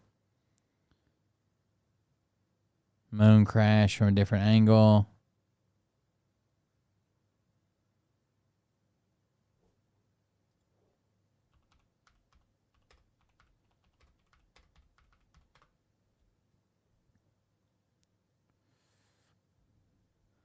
Historic mission. Hold on. Oh, right there. Launched on May 3rd, 2024. The mission landed on the far side of the moon and returned samples to Earth. The Chang'e 6 mission included a rover and a lander and was the first to retrieve samples from the moon's far side. The samples are expected to contain up to 2 kilograms of moon dust and rocks. China plans to analyze the samples before sharing them with international scientists. Chang'e 7 expected to launch in 2026. This mission will explore the south pole of the moon for resources. The mission will include an orbiter, a lander, and a mini flying probe. Chang'e 8 is supposed to be in 2028. Test technologies for in situ resources development and utilization. The mission may include a lander, a rover, and a flying detector. 2035, ILRS by 2035, and an extended station by 2045. China wants to involve 50 countries, and the ILRS. Moon base. China plans to build a research base at the lunar South Pole by 2030. How wild would it be to have a stint on the moon? Okay, the cell phone, this represents like a... Looking for rare metals, yeah. Typically when asteroids come around and bounce, they have a bunch of different weird fucking metals in them. Like an exponential increase in human technology, creating a cell phone or creating like these language models. This is infinitely more complex than firing a fucking rocket at the moon with some people in it and then having them come back. This is infinitely more complex. But you don't understand it because you take it for granted. When's the last time you saw a rocket ship launch? Right? Probably never. You know. Because the price, the effort to get back to the moon, we've been there. How can you justify an unlimited budget to go back again? It was a big deal when we were like in the Cold War and trying to beat everybody out. But we've been there 42 times with 12 astronauts on it. How can we keep justifying? You know what I'm saying? Like, how can we keep using these huge expenses to do this? When's the last time you handle a phone? Every single day. So phones are probably not that complicated, and rockets are spooky. Like when people talk about the space age, you know that like the space age is in the past, right? Like we're beyond. We went from 1968 to 1972, I think. We won the race. I just don't know that there's a lot more to do there. Space age anymore. That was like the 20th century. We're over it. Yeah, we've been to the when I say to the moon, that's like landing on the moon, in orbit around the moon, but people, right? We've been to the moon 42 times. 12 different astronauts have walked on the surface of the moon. If you don't know, when we put somebody on the moon, we have to have somebody in an orbiter craft too, right? They meet back up, and but yeah. I just don't know that we can keep justifying spending a ton of money to keep going and doing like it's dust and rocks. The CPU in your phone has many times the processing capacity and memory of every computer that existed in 1969 combined. Yeah. Okay. Or I didn't mean dismissively. Yeah. No, you're right. It's not even close. I'm pretty sure like collectively, it was like megabytes maybe of data across the entirety of what could have been stored across all the drives of those early Apollo missions, of all the Apollo missions. Let me get a drink 1 sec. Can we move on? Are we done with this? I think we're done with this. But the other ones were found to be authentic. I don't think so. I think they only ran a few images through. See if you can find those, Jamie. Find what they did. Please don't hate on space so much. Building those rockets at the 60s. See if you can find those, Jamie. Talking the trajectory of the moon with so little computing power was insanely hard. Yeah, I know. It was a lot of work. But also, keep in mind, there was already a lot of research on that, right? With ICBMs, with missiles. Like, there was a lot of that was happening militarily as well. Like, there was a lot of work. There was a lot of research. That was really the core. Like, there was a race, obviously, like a public-facing race to get us to the moon. But most of that technology was going into fucking how do we kill each other better. A lot of money being poured into that industry because being able to shoot nukes at your opponents was really important. Because how cringe is that you have to ship to Cuba, okay, in order to be able to nuke the United States. You don't want to be that loser, right? You want to be able to shoot shit from your backyard. Okay. Wait. Okay. What kind of change you get? I got a silver. We're douched out now. Where are we? Yeah, I am. I'm chained the fuck up. Yeah. This is my piece, okay? Watch out. I'll bring out my other piece. Okay, I will fuck you up. Be careful. Again, this is not saying that we didn't go to the moon. It could be, and this was the fact with the Gemini 15 program, where Michael Collins, there was a photograph of Michael Collins that they took in one of his training exercises, where he had those packs that they put on that they can move around while they're doing moon walks, or not moon walks, space walks outside of they're connected by a tether, and he was like in this harness and manipulating this device, and what they had done is taken a photograph of him training, and then someone, probably some overzealous PR person, had taken that photograph and then blacked out the background and tried to pass it off as a really clear photograph of him out there on a spacewalk, which is probably very difficult to get, right? You'd have to have another person in the camera frame, right? They had this photo, like, look, he did it. Let's just pass this off as the real thing. Which is, you're also talking about the Nixon administration, where they're full of shit constantly. Remember this is where he tried? Yes. This is a Russian video. Okay. Also, she did piss me off. I guess now she denied that we ever went to the moon. I didn't know this. Yep. But now she says once you get 200 miles out, you hit an Allen belt, which has an incredible amount of radiation. There's been no females on that belt since the moon landing, allegedly. Oh, there she is. There she is. It is a Candace Owens thing. Just Google the temperature of the Van Allen belt, and then I want you to Google what material the shuttle was made out of. Is there temperature Van? It's a bunch of particles. What does that even mean? 2,000 to 20,000 Kelvin. Temperature of the ions in the plasma. Like, what is she? Does she think this means you're like traveling through like water that's 20,000 Kelvin? And they're also talking about faking something in the 60s. Like, a lot of research has went into it. It may be harder to actually fake the thing than it would have just been to try. Like, even if we had failed and like fucking crashed in the side of it or some shit in front of everybody, like it would have been easier just to try it than to fucking the scale of the conspiracy would take to fake it. It's okay. I'm also curious what the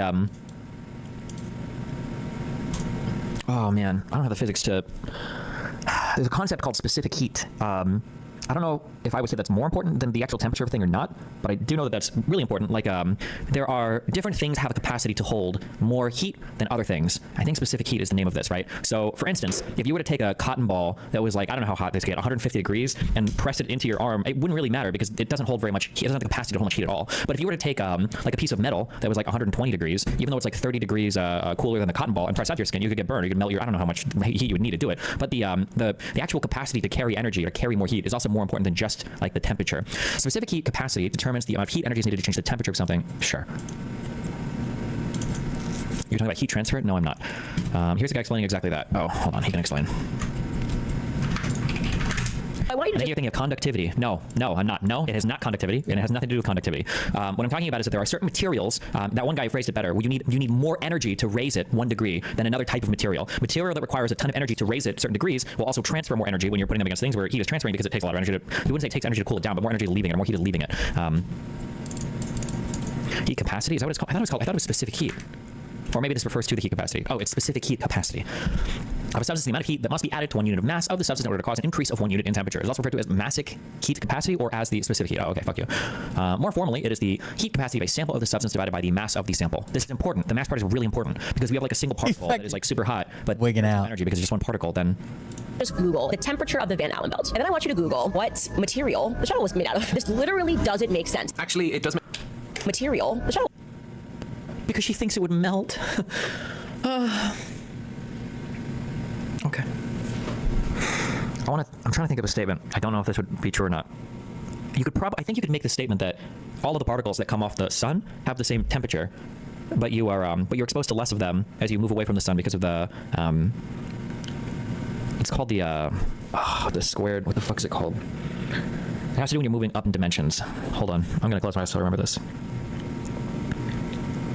As you move out, and particles have to spread out across multiple dimensions, this is called it's the something squared law. Kill me. Inverse squared log. Yeah. I'm trying to think if that would really. Yeah, I think it would apply because I don't know what else to say.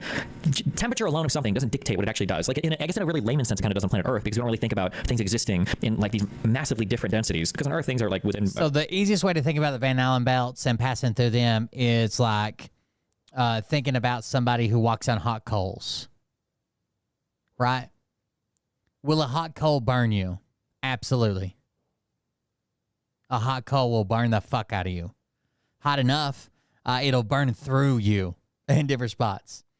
But with proper precaution and not lingering around long enough for the heat to build up, you're just passing through it quick enough to where you don't take on all that heat, right? No one's trying to set in the Van Allen belts. We're trying to pass through it. We're trying to shield it the best we can and pass through it in the best place as quickly as possible. Relative sameness of density. I think that's hot is always going to be hot. Although some people have pointed out in chat that there are things where like you can pull like tin foil out of an oven and you won't get burned, but you can pull like a pan out of the oven, I guess, because the aluminum foil or the aluminum foil or whatever can lose the heat much quicker because it doesn't hold as much heat because it doesn't take as much energy to heat it up, and conversely, it won't give off as much energy when it's cooling down. But if we had, so it takes a long time. They're talking about taking like years to get like to Mars.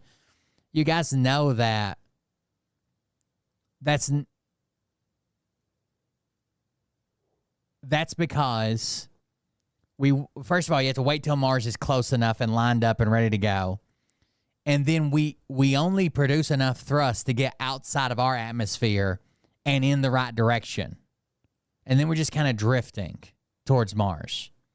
So we have to know where Mars is going to be and aim for that. If we had unlimited fuel, which we don't, and a way to carry that without the penalties of carrying unlimited fuel, then you'd probably be able to make it there, I don't know, 1/10 the time. But that's not how we travel to places, right? We set a trajectory of where it's going to be. We get out of our atmosphere, away from our gravity and into space, and then we're just kind of coasting. And we use thrusters for like minor adjustments, whatever.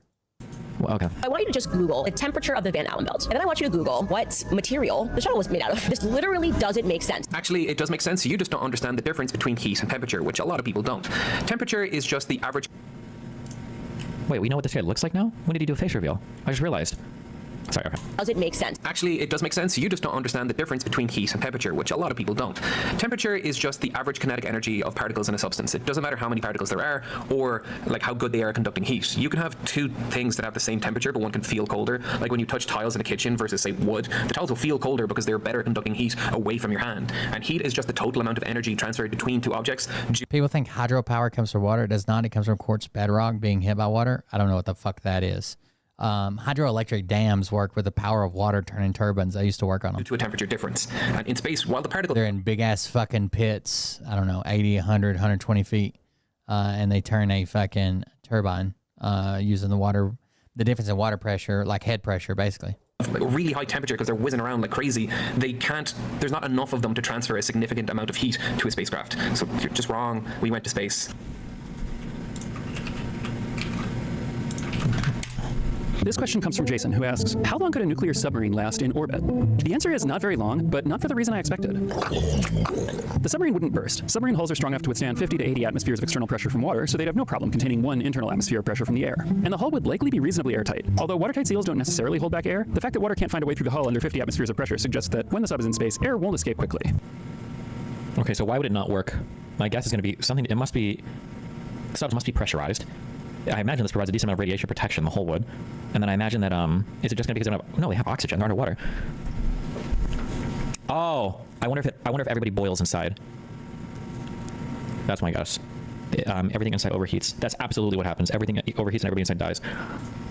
Dangerous carbon dioxide buildup wouldn't be an issue, as submarines use CO2 scrubbers that can be run indefinitely. You watched this years ago. Video posted 6 months ago.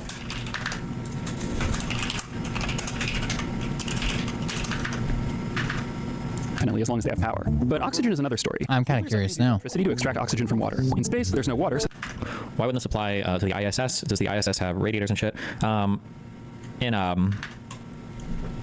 In space, the problem, everybody talks about how cold it is everywhere. The actual problem is you have to get rid of heat because there's no thing to actually like transfer heat away from a vessel. You can just accumulate more and more and more heat inside of a thing until everything dies. You have to find a way to radiate the heat into space. I don't know how they do it in the ISS, but yeah. So they wouldn't be able to manufacture more air. They carry enough oxygen in reserve to survive for a few days at least, but eventually they'd be in trouble. The really big problem, though, would be overheating, because space is so much warmer than the ocean. If you're pedantic, that's not really true. Space is, of course, very cold. But if you're even more pedantic, and I am, it is true in 2 different ways. Space in Earth orbit seems cold because it's so empty. Without a warm environment around you radiating heat back to you. The ISS uses, that they do have big giant-ass radiators, and a lot of reflective paneling trying to get the shit fucking away. You lose heat by radiation much faster than normal. But space in Earth orbit is actually warm. The pedantic reason for this is that temperature is a measure of the average kinetic energy of a collection of particles. And in space near the Earth, molecules can have average kinetic energies in the thousands of degrees. This doesn't make space feel warm, though. When I was a kid, I remember watching my dad use a metal grinder. Whenever metal touched the grinding wheel, sparks flew everywhere, sometimes falling in a shower on his hands and clothes. I couldn't understand why they didn't hurt him. After all, the glowing sparks were several thousand degrees. Hydroelectric power doesn't come from quartz. I used to work in hydroelectric, well, all kinds of turbines, but hydroelectric is one of them. It comes from fucking water moving giant-ass turbine wheels. Well, shafts. Big-ass fucking tubes filled with water. I later learned that the reason the sparks didn't hurt him was that they were tiny. The heat they carried could be absorbed into the body without warming anything more than a tiny patch of skin. The hot molecules in space are like the sparks in my dad's machine shop. They might be hot or cold, but they're so small and there are so few of them they don't change your temperature very much. Instead, your heating and cooling is dominated by how much heat you produce and how quickly it pours out of you into the void. And this is the practical reason that space is warm. Without air or water around you to carry heat away from your surface, you don't lose heat by conduction or convection, just radiation, which often has a very effective way to cool down. For most human-carrying spacecraft, the big problem isn't staying warm, it's keeping cool. And a nuclear submarine isn't just carrying humans, it's carrying a 2 megawatt nuclear reactor. It's hard to get good numbers on the efficiency of nuclear reactors and military submarines, but it can serve yes, on civilian reactors. It's around half reactors energy, or around 100 megawatts is lots of heat. The heat is normally sustained by seawater, but again, no water in space. Without cooling, a 2 megawatt nuclear reactor output enough heat to warm the entire submarine by about half degrees Celsius every minute. The submarine becomes too hot for humans for ability within an hour. But the nuclear reactor isn't near constant propulsion. I don't think Elon is going to make his self-imposed deadline, best case scenario, we're 50 years away. Yeah, I think it's probably a long ways away, unless you believe Scott McKay that there's already millions of Americans living there. Like one submarine this way. So instead, he would build up within the reactor and lead to a meltdown. It appears to be a nuclear submarine orbit is a bad idea. But to get out of orbit, the submarine needs to slow down enough that the atmosphere, which would slow down the rest of the way. Without rockets, he has no way to do this. Okay, technically the submarine does have rockets. The problem is they're not attached to the submarine. Launching missiles will meaningfully propel this up, but they don't need to be attached. I know what that is. That's the same way a quartz watch works. Quartz vibrates when stressed, mechanically stressed. That's not how hydroelectric power dams work or hydroelectric power supplies work. 100 meters per second speed change, which means the 24 missiles carried by an Ohio class submarine could be just enough to get out of orbit. Now, because the submarine has no heat dissipation tiles and because it's not aerodynamically stable at hypersonic velocities, it would inevitably tumble and break from the atmosphere. Debris disintegrating the air or falling to the ground several hundred knots. If you tuck yourself into the right crevice in the submarine and were strapped into an acceleration couch, there's a tiny chance you could survive rapid deceleration to the atmosphere. Then you need to jump out of the wreckage with a parachute before It's how you keep frequency with quartz. If you ever try this, I have one piece of advice that is absolutely critical. Remember to disable the detonators on the missiles. Wow.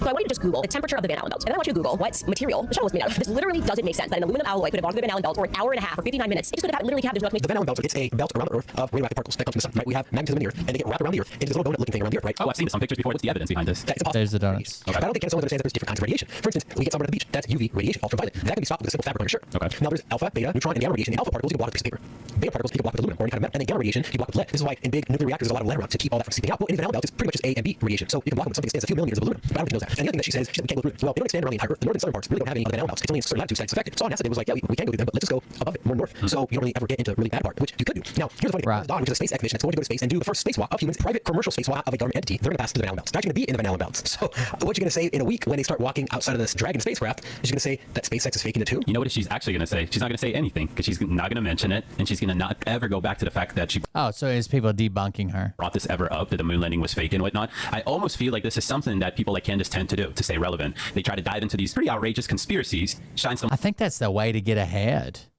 I think it's the way to fucking get ahead is to fucking just say outrageous shit. There was a guy the other day. He's like, you want to be famous on TikTok?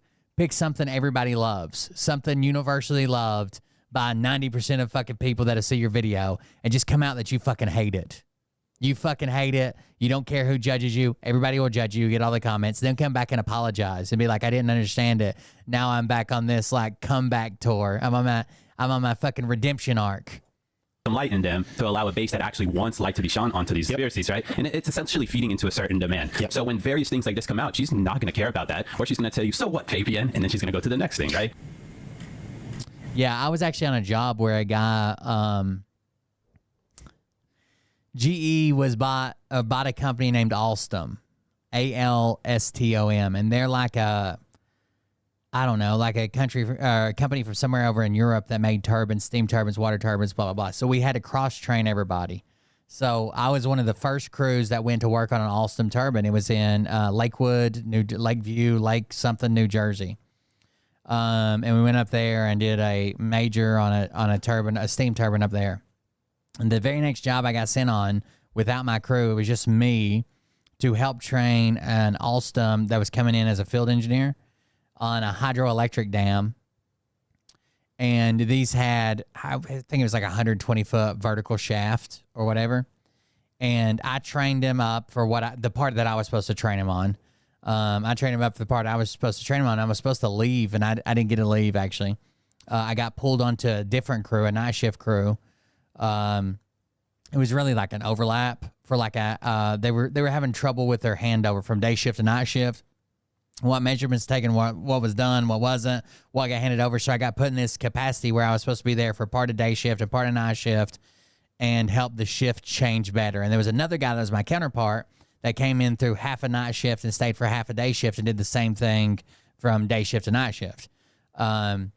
Anyways, the same guy that I was training, his name is Alfred. He was from somewhere in Europe. I can't even remember now. It's been years ago. But during day shift, he was walking and talking to a guy from the plant, and we had barricades up around the hole that the shaft goes in. Like, you have to pick the shaft up out of the hole. It's a 120-foot drop. It was probably 8 foot round, right? And this big turbine shaft sits down in there, and it's usually full. It's usually flooded with water, and then whatever. But anyways, it turns the shaft. The shaft was out of it. The hole was open. We had sawhorses around it, and there was warning tape around it, and cones. And he's inside the warning tape, outside of the sawhorses, and he was his left side was over the hole, and he was talking to this guy that worked at the plant there, and they were pointing at something up on the ceiling, and he took a step and turned around and backed up to see better and stepped off into the motherfucker. Stepped off to a 120-some foot drop, just straight down, and fucking died during the middle of the job. It's crazy. Wow. Why is this mic double? And he had worked in turbines all his life. He's like a 60-some-year-old man. Worked in it all his life, knew the safety issues, knew that the hole was there. Obviously, like, he wasn't confused about it. Just, I guess, got complacent and just fucking stepped off the motherfucker. Straight back. Oh, we can tell you. Hold on. belts. They're actually going to be in the Van Allen belts. So what you're going to say in a week when they start walking outside of this Dragon spacecraft is you're going to say that SpaceX is faking it too? You know what she's actually going to say? She's not going to say anything because she's not going to mention it, and she's going to not ever go back to the fact that... Actually, I don't know. I'd have to be honest. I had to figure it out. I was also on a job up in Iowa when we did...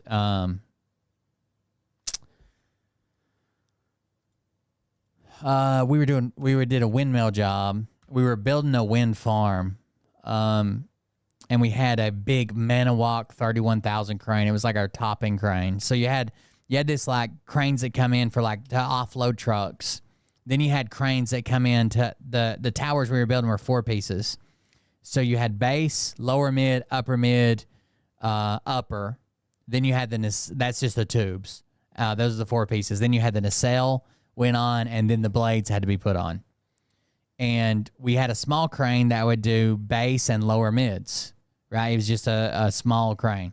And it would stay ahead of the big crane that would do upper mids, top, uppers, and then nacelle and windmills. And it was a lot faster because they were just setting 2 can pieces and moving on. So we were doing a big crane move one day, and a crane move's a big deal, especially if you have to go under power lines or something you can't cut. You have to boom it down, take it apart, lay it on the back of a truck, walk the crane. But a crane move is usually a pretty big deal. So we were all pulled off the towers because there wasn't a tower to work on. The crane was moving. And our equipment operators were moving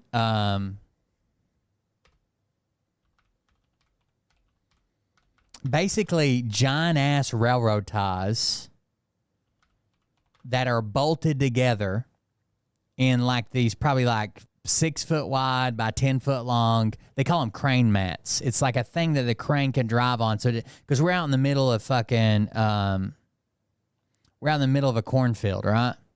So these crane mats are these giant wood mats that a crawler crane would drive on. And it has to be laid out in front of them. They look like this. Open image in a new tab. They look like this. They're kind of fucking huge. Here's a bunch on a truck. They're really heavy wooden mats. So here's a bunch like on a truck. Like they're fucking huge, right? They're probably fucking 15, 20 foot long, and they're probably 5, 10 foot wide, somewhere in between those, depending on which ones they are and who you got them from. But the crane can't drive on the ground because it would just sink. It's so fucking heavy. So the crane mats are moved. Now, we had front end loaders that basically had forks that were made into forklifts, like huge front end, like big Komatsu front end loaders to move these things. And the things would like this piece of equipment. And because they were so fucking heavy, we were moving so more. So these like huge fucking machines, they weren't just like a forklift you would see at like a warehouse. Like these are the forklifts we used. And I think the crane mats are so heavy, you could only stack like 6 or 8 on there before the ass ends started coming off the ground for the fucking front end loaders. Like they're huge pieces of equipment, not like regular forklifts, but this is what I'm talking about when I say forklift. So the forklift was running back and forth and picking these crane mats, and there was 2 of them. So one forklift would grab a bunch of mats and back out and take off. Then the next one would be coming in, grab mats, take off. And it was basically like we were taking apart a road to build a road in front of the crane.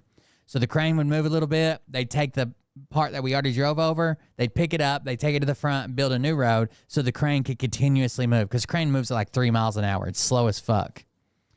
And the smaller crane operator that had to be there, he did the the base, lower mids.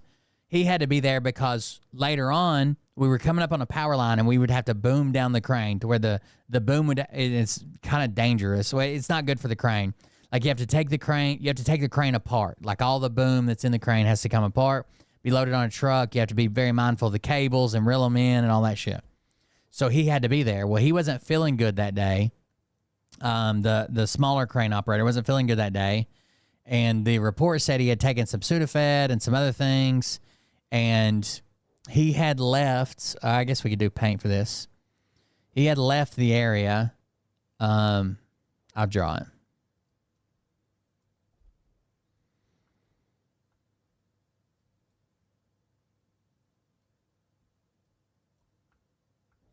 So let's do red because that's what color the crane was.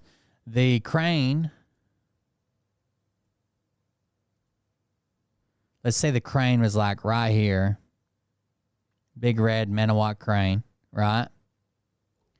And the crane mats, you got brown, they would have to, and then the crane had tracks. So let's draw the crane tracks like this. Okay, these are the tracks of the crane that make it crawl, right? They're like big tank tracks, like this. So the way the crane mats were set up, this crane was huge, but they were like mats set up like this for this track and mats set up like this for this track, okay? And there'd be another mat, and they have to basically be touching each other. And then there was a bunch underneath the crane that he was currently on, right? And then they would probably be, at any time, they'd probably be like 5 in front and 5 behind. So however many that fucking was. And then there'd be more back here behind it, crane mats. Or whatever. Now, the forklift would like set the crane mats here, right? And then he'd have to back up and turn. And then he'd run over here and grab some more crane mats from the back and then just keep doing this process. Run back over here. Okay? Now, the other crane was like down here off the page, right? And there was porta-johns. So this is a road that we're going down that's cut in the middle of a cornfield.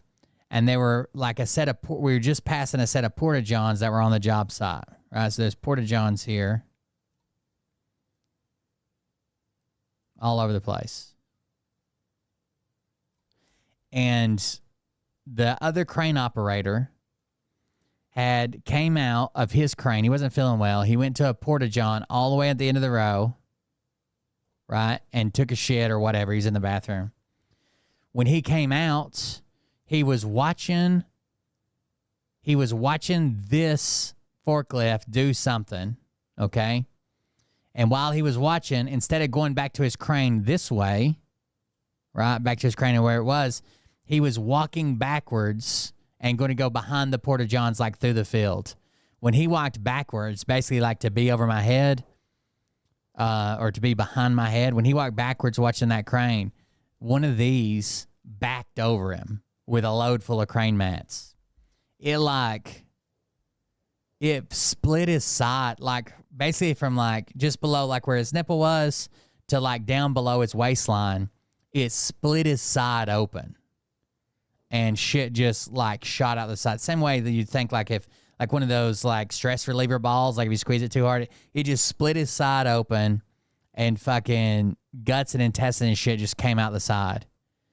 The saddest part about it was we had a big safety stand down and shit, obviously. The saddest part was about it, his son worked on the job site. He was on the base mid crew, and they were torquing bolts or something, like 7 or 8, which a lot of times between windmills, there's like a few thousand feet. They were like 7 or 8 sites down the way, and they had to go get his son. So they covered him up with a sheet or whatever, called his son on the radio and told him to be prepared, like one of the foremen was coming to get him. And one of the foremen went and got him and basically told him, then brought him over there to like his dad was already dead. Like the ambulance showed up, talked about calling Life Flight. Actually, I think Life Flight was already called when we told him the type of accident we had. The ambulance showed up and called it off, but they had to go pick him up and bring him over there. Yeah, it was bad. It split that dude open. And the only reason I know that he was on Dayquil and stuff, I knew he had been sick, like kind of stuffy. The only reason I knew he was on Dayquil and stuff is I saw like the accident report. They shut the job down for about 2 weeks while OSHA and some state investigators and stuff came in and made sure safe business practices. They did 100% site-wide drug test, safety stand down, full investigation. Everybody had to do fucking witness reports and shit. It was pretty bad. But they went and picked his son up. Like, his son obviously was fucking upset. Like, you don't expect your dad to die. Not like that or whatever. But they got the rest of us out of there, kind of made room. I think they ended up, they let the son go with the ambulance and all that stuff. They went in and took care of the body. They ended up flying his wife and stuff up to take possession of the body. And then we didn't get to see his son anymore. Obviously, he took bereavement or whatever. But he was still alive, like, right after. I saw it happen, just too late. Like, he was already on the ground and halfway under the thing when I saw it happen. He moved. He never said another word. I don't think he had, like, the capacity to, like, even make grunts and shit. He moved, like, a couple times, but that was it. And the equipment's so big, the guy had no idea. The equipment's so fucking large, like, he had no fucking idea he even backed over anything. The guy just kept driving. Like, somebody had to flag him down and stop him, which I'm sure that guy felt awful too. But I don't think it, like, it crushed his lungs and everything. It backed all the way up to, like, almost to his. It didn't go over his head, but, like, almost up to his head, to finish in their turn, and then went back forward. So he moved some arms and, like, twitches and shit, but that was about it. Yeah. That's probably the worst accidents I've ever had on a job, is a guy stepping off and falling down that fucking tube, and the guy getting backed over by a fucking forklift. I can't think of any. I mean, like, I've seen some horrific shit in the Army, but talking about, like, civilian, like, construction accidents, construction's fucking bad, dude. And it's so easy to get complacent in it, especially, like, if you're, like, good at your job, like, you've done it for a while, you get good at it, you think you know all the steps, nothing ever changes because you do this day in and day out, the same thing, and then suddenly something does change, or somebody else doesn't do their job and puts you in a fucking bind, or, like, I don't know. It's fucking dangerous. I've seen people get fucked up. Like, those are the two deaths, but I've seen people get fucked up on stupid shit that they should have known better, but they were so focused on, like, the job they already do, they were just, whatever. It was done.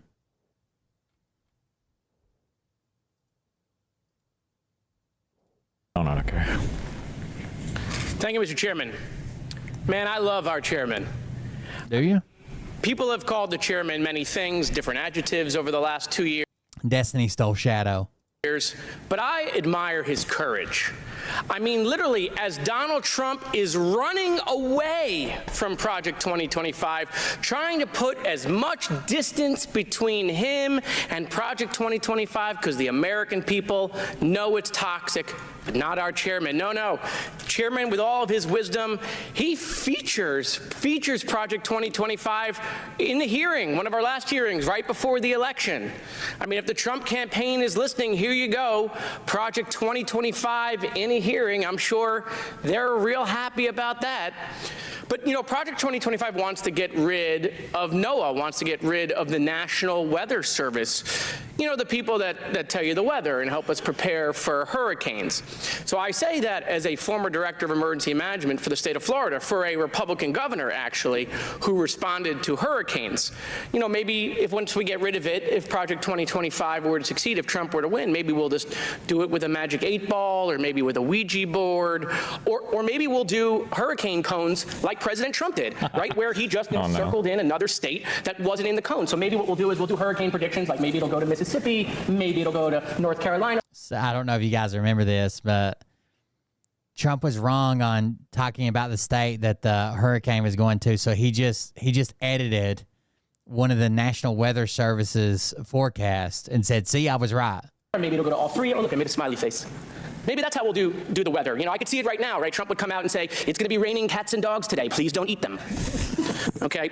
But, you know, the name of this committee today is Failures and Incompetencies. So let's talk about the big Kanish, right? The chairman's failed impeachment. Let's remember, we misplaced an informant over a year ago, couldn't find him, didn't know where he went.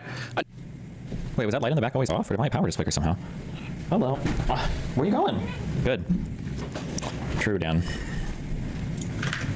Another informant was indicted for providing false information that came from Russian intelligence. We used a second informant who was turned out to be an indicted Chinese foreign agent. And to top it off, the chairman was like, who could we find to make it even better? Maybe we could get someone to testify from prison, which actually we did here. Hold on just a second. It says, it's so bad. It's so fucking bad. President Trump continues to defend his now 4-day-old assertion that Alabama was once in the projected path of Hurricane Dorian. In a new tweet Thursday morning, the president insisted Alabama was going to be hit or grazed, and then Hurricane Dorian took a different path. The president then lashed out at the news media, saying, the fake news knows this very well. That's why they're fake news. On Wednesday, during an Oval Office briefing on Hurricane Dorian, President Trump displayed what appeared to be an official National Weather Service map from last Thursday, in which the storm's projected path was extended to Alabama by someone using a black marker. Dude, that is so fucking bad. You can just, it's just a troll, guys. Just fucking ban it.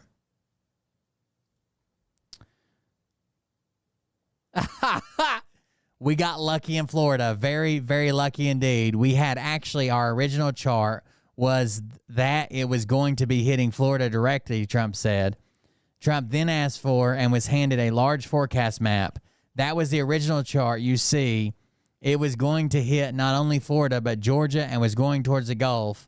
That's what was originally projected, and it took a right turn, and ultimately, hopefully, we're going to get very, very lucky. It's headed up the coast, and Florida was grazed, he said. Meteorologists and others zoomed in on the apparent Sharpie mark, and the reaction to the alteration, as well as Trump's use of an old map, was swift. Swift. This is the actual map that before he edited it. So this is the actual map. And people are like, no one said it was going to hit Alabama. Like, they've only forecasted it here, but it could really do anything. That's why this is still like speculative right here, right? It could turn, it could stop, it could stall out. So that's the actual map.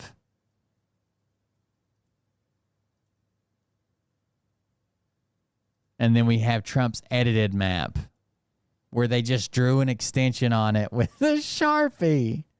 Just so this is how Trump can't admit he's wrong. This is how he can't do it. At a subsequent event, Trump was asked about the apparent addition to the map. I don't know, he answered. I know that Alabama was in the original forecast. They thought it would get in as a piece of it, he said. He again insisted there was forecasts in which Alabama was considered in the storm's path. Some on Twitter also noted that under law, knowingly issuing a false weather report is a violation of the law subject to imprisonment and a fine. While Alabama remains out of Dorian's path, coastal areas of Georgia, South Carolina, and North Carolina are still under hurricane warnings as the storm now is projected to move up the southeastern coast. Over the weekend, President Trump also insisted that Dorian's projected path included Alabama. Quote, Alabama could even be in for at least some very strong winds and something more than that. It could be, he said Sunday. This just came up. Unfortunately, it's the size of the storm that we're talking about. So for Alabama, just please be careful also. He just can't admit that he was like, oh, I was right. I thought they said Alabama. Maybe not. At the end of last week, the National Hurricane Center did include Alabama in its prediction for the tropical force winds, finally. But by Sunday, the National Weather Service in Birmingham, Alabama, clarified that the state would not feel any of the effects of a Dorian. Trump is known to use Sharpies to sign bills and mark up newspaper and magazine articles, but the White House has so far not commented on who altered the weather map, or indeed if a Sharpie was used. Later Wednesday, Trump tweeted a map from South Florida Water Management District from August 28th, saying it was originally projected path of the hurricane in its early stages, though he said the map shows almost all models predicted to go through Florida, also hitting Georgia and Alabama. The path drawn out on the map mostly missed Alabama. The map also notes at the bottom, National Hurricane Center advisories and county emergency management statements supersede this product. So there you go, Trump out here editing maps. So why not? That's so funny. I mean, that's the epitome of he can't admit he was wrong. Right? Why wouldn't you just be like, oh, sorry, I thought I heard Alabama in the original one, but instead it's a conspiracy from the media to hide that he was right about the prediction of the hurricane hitting Alabama. He just can't say or even laugh it off. Right? Be like, oh, shit. I'm starting to hear Alabama in my nightmares or something, but he just can't. He can't do it. On Zoom. Here is the chairman's 300-page book report on... Uh-oh.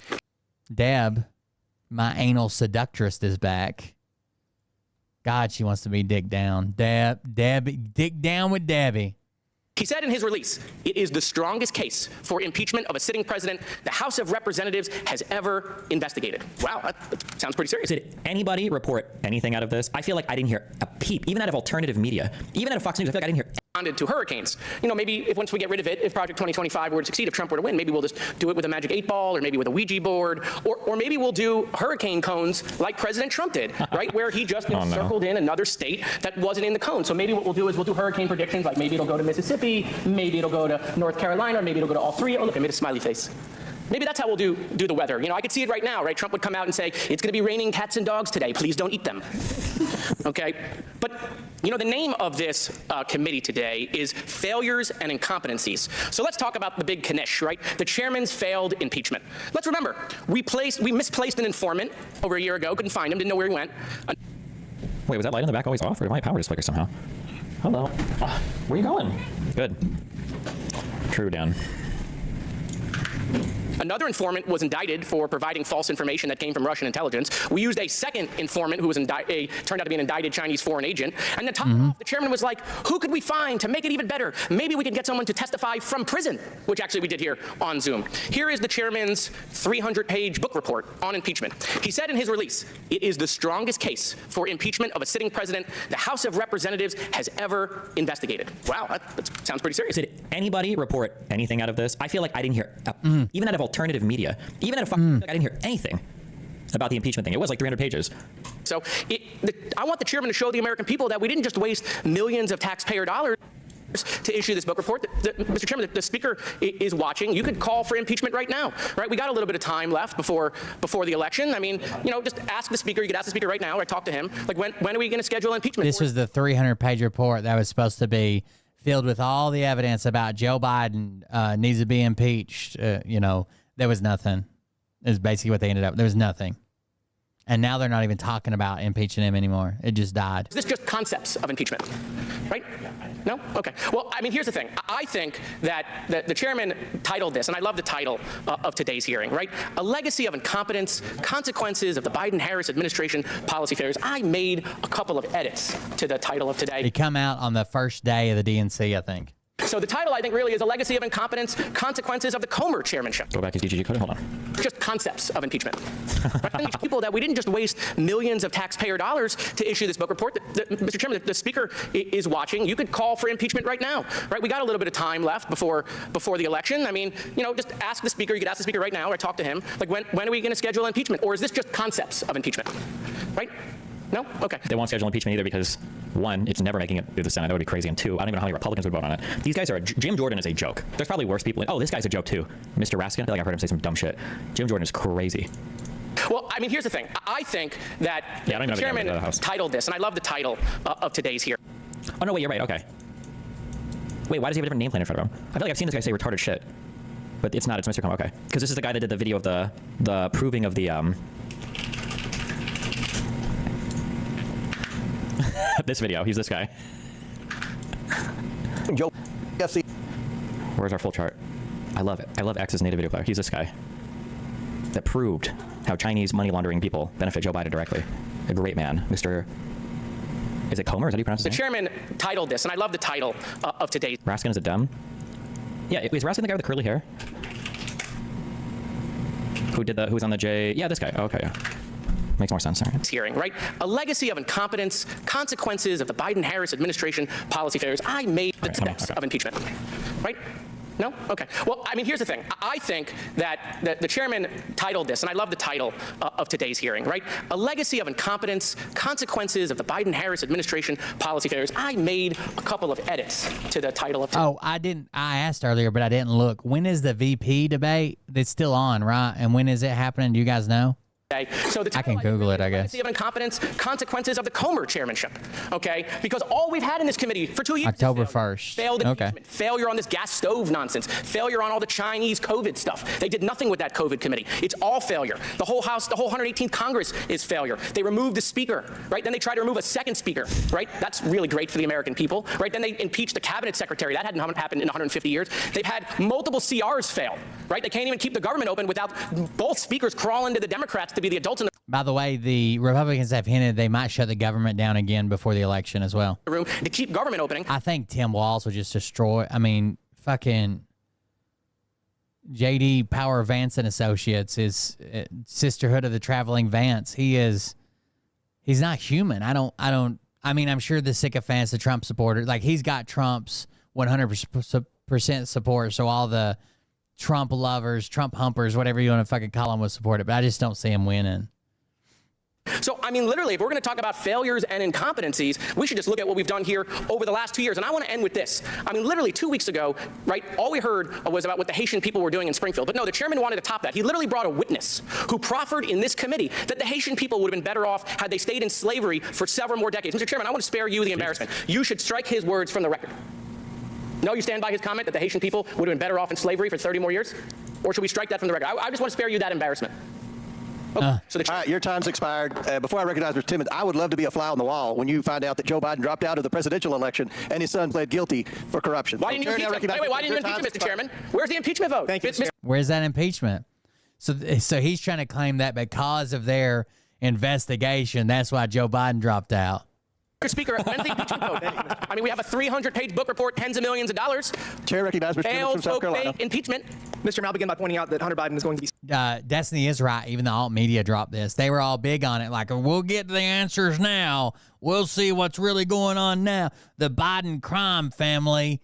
And then nobody mentions it again. Sentence on December 16th. Hunter Biden's not the president. I bet you money. Timmons, you need to take your medication and leave. Chair recognizes Mr. Timmons. Mr. Chairman, you're several decades older than me. We know who's taking more medication.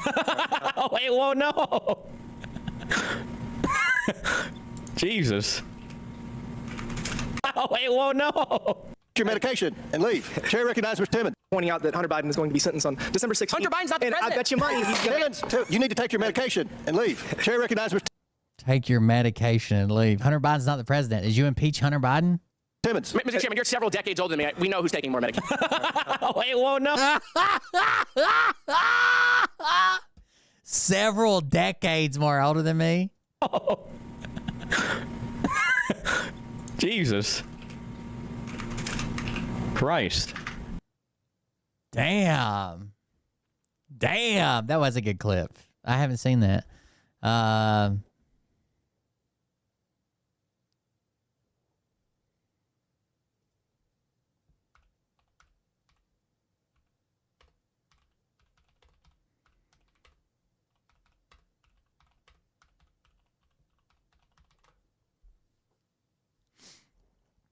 Jared Moskowitz.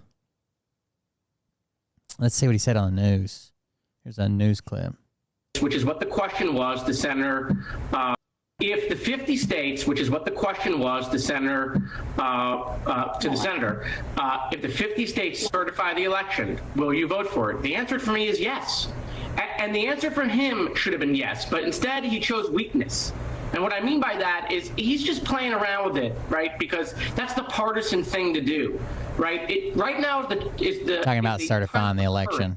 When members should say, if the 50 so states certify the election, we're nearly there. Damn it! Stop. Process. A new part to the whole fake elector slate. I guess some of the electors have said. Moskowitz, not Moskowitz, Moskowitz. A new part of the fake elector slate. I guess some of the fake electors have come out and said, so here's what happens.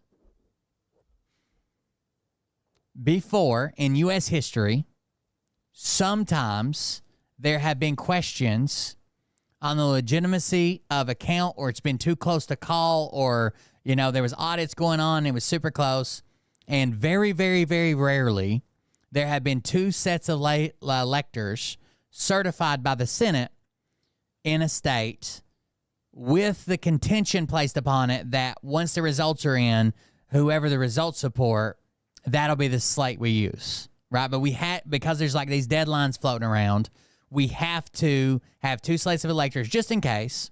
Right, the audit shows up that we're actually the other way because it was so close. And this is very rarely, like a couple times in U.S. history has it ever happened. I guess the Trump campaign was lying to the electors, telling them that they had to get in and be certified because there was legitimate claims to the validity of the election and that they had to be certified just in case, like an audit or the courts or someone overturned the election. that they wouldn't be past the deadline to have the electors, and basically telling them that they had evidence of this, and there was none, right? So some of these, like some of the slated electors are like shitbags who were like part of this, and some of them were like fooled and pressured and basically conned in becoming the alternate slate of electors. 100%.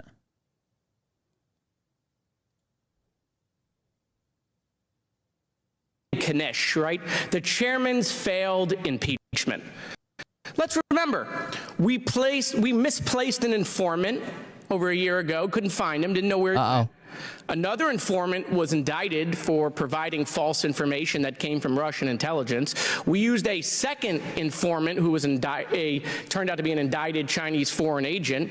And to top it off, the chairman was That's actually a good clip. Who could we find to make it even better? Maybe we could get someone to testify from prison, which actually we did here on Zoom. Here is the chairman's 300-page book report on impeachment. He said in his release, "It is the strongest case for impeachment of a sitting president the House of Representatives has ever investigated." Wow, that sounds pretty serious. So I want the chairman to show the American people that we didn't just waste millions of taxpayer dollars to issue this book report. Mr. Chairman, the speaker is watching. You could call for impeachment right now, right? We got a little bit of time left before the election. I mean, you know, just ask the speaker. You could ask the speaker right. There's also another document I got that I want to read called Lost Not Stolen, the conservative case that Trump lost and Biden won in 2020 presidential election. It was published in July of 2022 by a bunch of conservative analysts and lawyers and everything else. Now, I talked to him, like, when are we going to schedule impeachment? Or is this just concepts of impeachment? Let's talk about the big Knish, right? The chairman Concepts of an impeachment. That's another shot at Trump for his concepts of a healthcare plan. It's always concepts. I'm not the president. I've got concepts of a healthcare plan.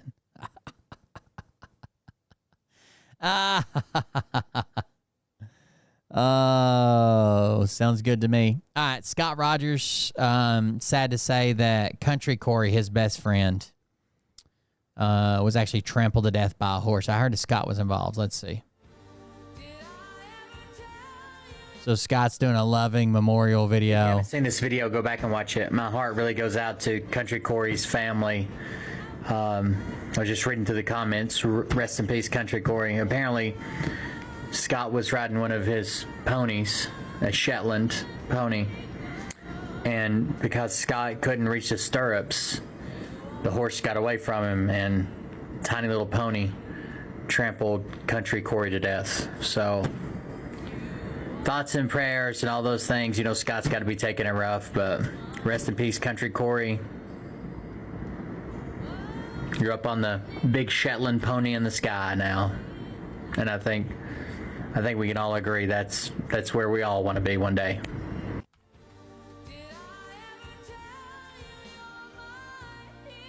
If you haven't seen this video, go back and watch it. My heart really goes out to Country Corey's family. I was just reading through the comments. Rest in peace, Country Corey. Apparently, Scott was riding one of his ponies, a Shetland pony, and because Scott couldn't reach the stirrups, the horse got away from him. That's sad. Rip Country Corey. Scott Rogers ran over him with a pony, guys. Then had to do this memorial video. Ran over him with a pony. Imagine that. What's up, you guys? I've been seeing videos that have the distant eye. That got me an idea for a video. I'm going to do my very best impression of Sid the Sloth. You know? By just existing? Talk like him. And yeah, I've seen Ice Age movies. And yeah, I've seen the movie the characters from. Yeah. Check it. It's gonna be a little bit later today, you know? Later today. What's going on, you guys? This is the Jungle Master Megazord Zords.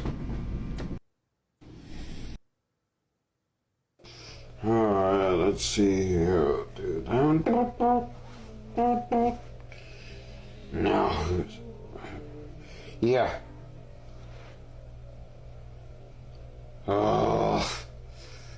Really? Now? I'm arranging stuff. Be there in a few seconds. Trust me. I'll be there in a few seconds. Teleport!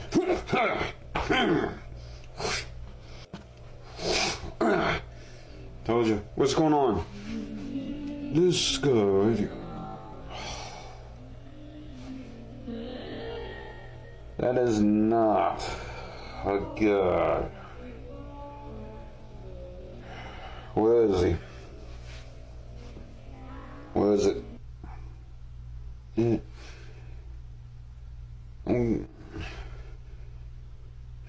Back cam. Can you say Oscar? Connect to the screens. You see? Watch the screens. Teleport with me back cam.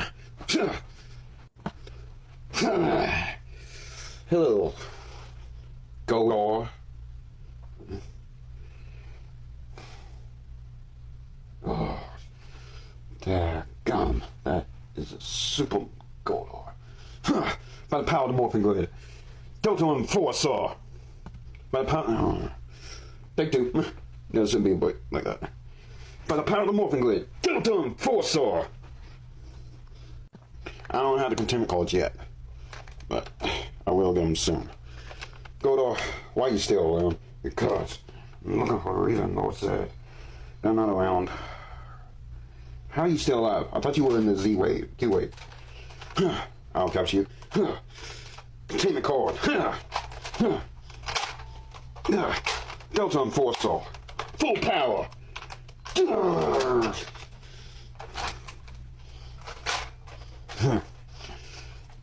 Got Goldar. Huh? What the heck is going on there? By the power of the morph grid, Delta on 4 saw. Away. Oh, man. See? Oh, yeah.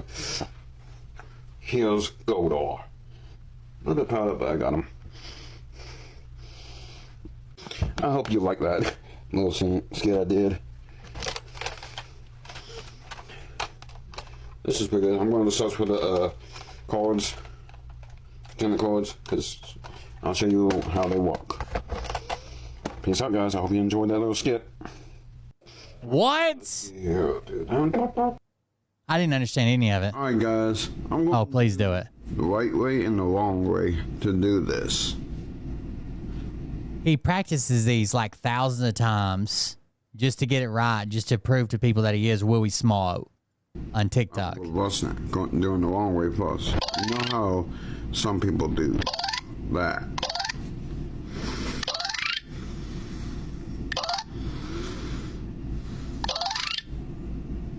All that, you know. Do all that crap, you know. Pause and restart it.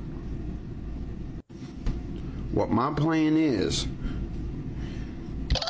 do that. No way. That.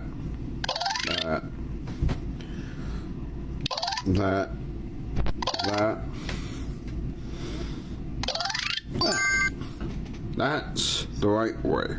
My God. Long way first.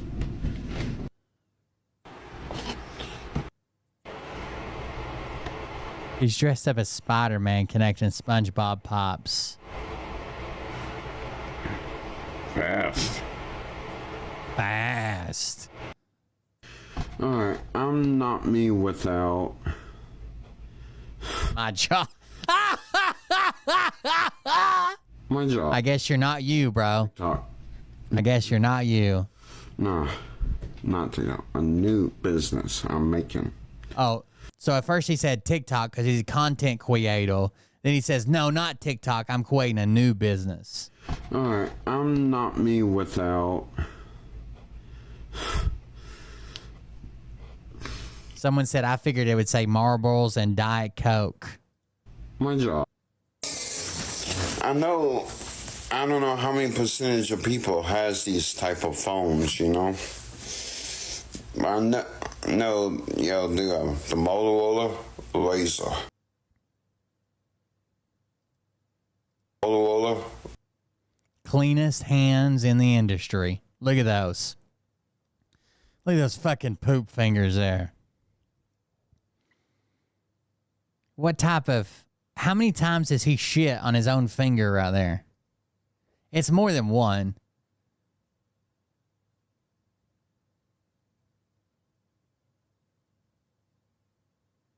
Does he not use toilet paper? Do you think he just hooks it?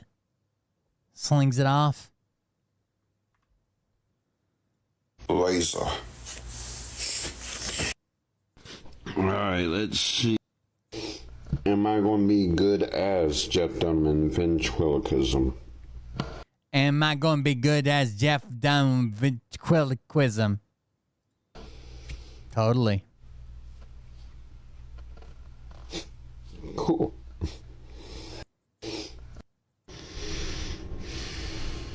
Genius. Okay, let me see if I can do this one. There's only one way to do this wrong. There's only, like, this yellow charger is a double charger, and if you've ever done this any time in your entire life, the double space brick charger has to go at the end. That's the only way to mess this up. There goes that. Oh my. Oh goodness. Don't do that one again. Do a different one. Genius. There we go.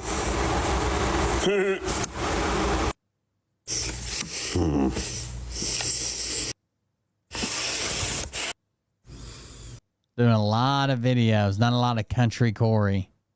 I think they had a breakup. Scott flipped out on him during a... hold on. You guys want to see it? Scott flipped out on him during a Scott Rogers fan page. He finally convinced Country Corey to do a battle with him. The first fucking battle. And Country Corey won, and Scott flipped the fuck out on him. And they haven't spoken since. And he also trampled him with a pony. That's the story I'm sticking with. That's the story that I'm sticking with. Here it is. We are on the same team. Let's go. So he's already mad because Country Corey's getting donations. Now, Country Corey repeatedly says we're on the same team. So what does that mean? Country Corey is donating. First of all, he buys Scott anything he asks for. He takes him for shoes and clothes and haircuts and food and everything. He has expressed to Scott multiple times, you can't be calling me at 3 a.m. You can't just be showing up at my house. Like, you got to give me my personal space. Scott can't do that. He's donating this money. All the money raised, Country Corey's given back to Scott. Even if it donates to Country Corey. Like, it's all going to Scott. Every dime. But Scott can't say that he won. That's the problem. We are on the same team. Let's go. We talked about it today. Let's do this. What are we talking about here? Woo, Country Corey, let's go. I wish Wivel could come over here. Let's do this thing. I wish Wivel would come over here. So Scott's imaginary girlfriend, Wivelwat, is donating to Country Corey instead of Scott. She's in Country Corey's stream. Let's go. Thank you, Eric Allen. Let's go. Scott's drinking that Diet Coke. I feel like a galaxy's coming on. What? I got a TikTok hat. Did you see that, Scott? Woo! Come on. 2,070 to 398. Come on, Scott. Where you at? What we got, Scott? All right, now they're about even, and Scott's cheering up, see him smiling, but now Country Corey went back in the lead. 1 minute, 50 So he's gonna get mad real quick. Who's that? Corey needs it. Woo! What was that, Scott? I'm finna get some fire to come out my eyes. Hey, where you at? Where my snipers at from last night? Woo! I need some flames coming out of these eyes. Push it up big time. Talk to me, Scott. This is a battle. Woo! Hand heart. Come on, Wivel. I need you. Wivel, get over here, Wivel. I need y'all. Jason Armstrong. I need you more, Wivel. Get over here. We need help. Oh, you think I have me? Come on. I need you more. No, I need you. Let's go. Tap the screen. Share the live. Where we at, snipers? We're down to Look how mad he's getting. Look how mad he's getting. Let's go now. I'm just upset right now. I showed the love to her, but she came over to you. I showed a wife to her, and she's over in your comments. I showed a wife to her, Wivelwat. Don't get upset, Scott. We're gonna have to battle. This is how we do it. Woo, country. Oh, they came too late for you, Scott. But yeah, I appreciate you guys. I have never had a battle before. This is an experience for me. That was the first ever battle he's ever done. And it's with a guy who basically does everything for Scott. The only good influence in his life, and Scott still fucking flips out on him. And for Scott.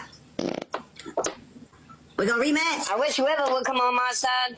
I'm sure she will. And no, when she comes on my side, I'm making it. She did not come over you. Okay, let's battle again. When she comes to my side, I'm rewriting history that she's never been in your comments. No, when she comes on my side, I'm making it. God damn, look at that finger. Hold on. Come on my side. I'm sure she will. And no, when she... Look at that fecal finger. Dude, how can you go through life like that?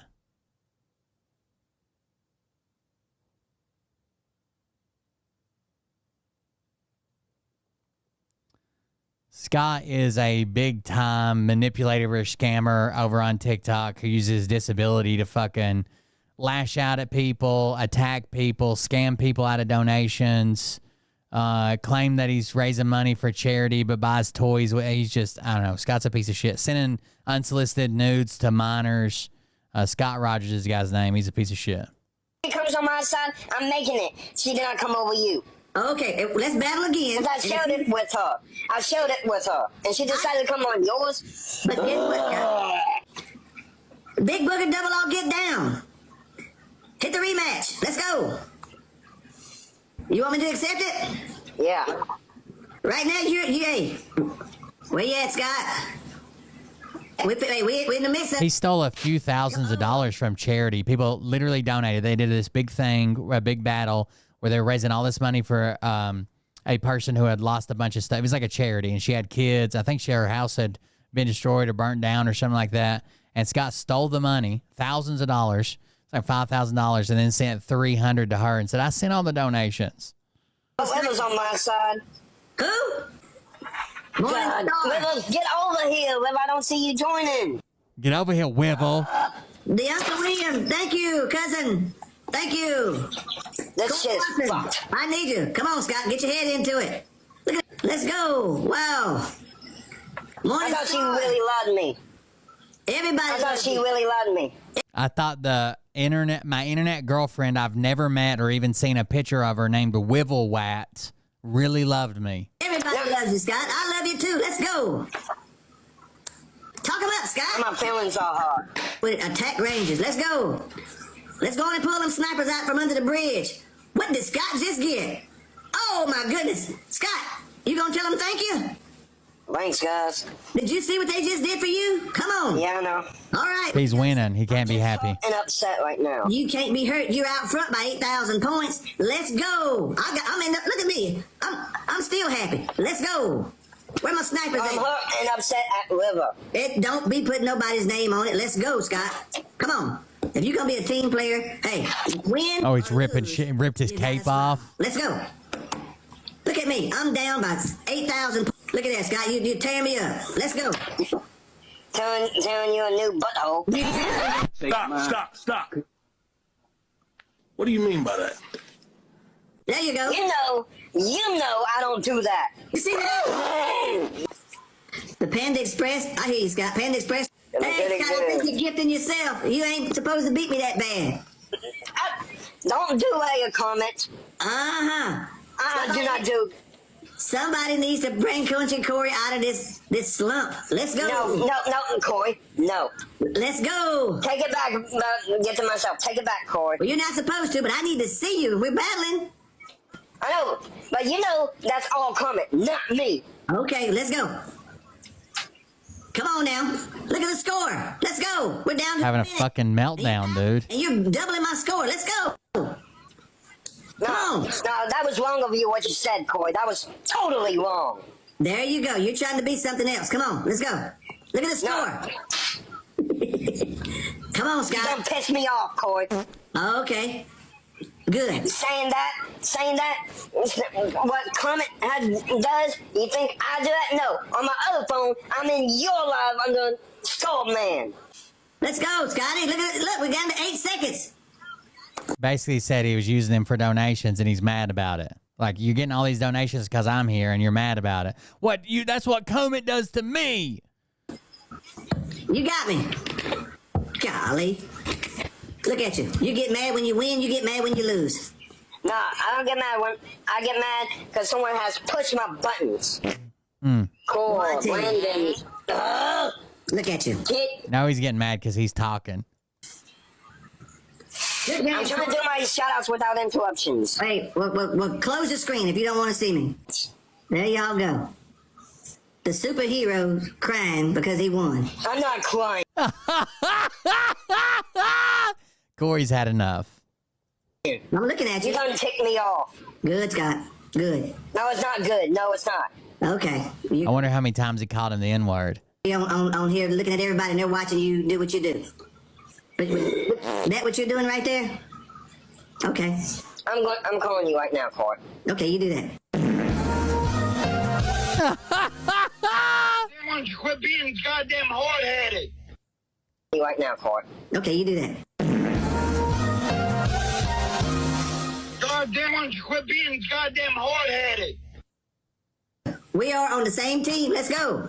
There you go. That was a major breakdown. The only time Country Corey's ever been in a battle, and Scott drove him off the internet forever. So there you go, everybody. Scott Rogers.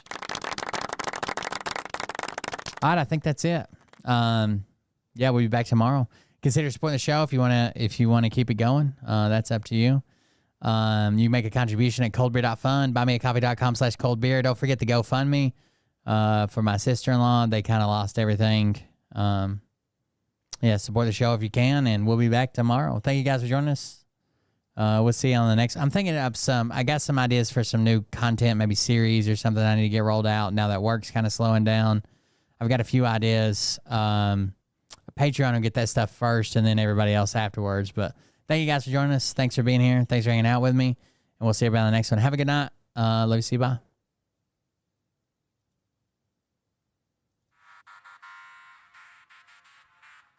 But I can tell you this about if this douchebag happens to see this particular show, you don't have the fork and balls to call out the people on this planet by name and tell them exactly who they are and tell them the rest of the world who they are. You don't have the fork and balls. You don't have the balls. Okay, Scott. Here we go. I think I started some shit.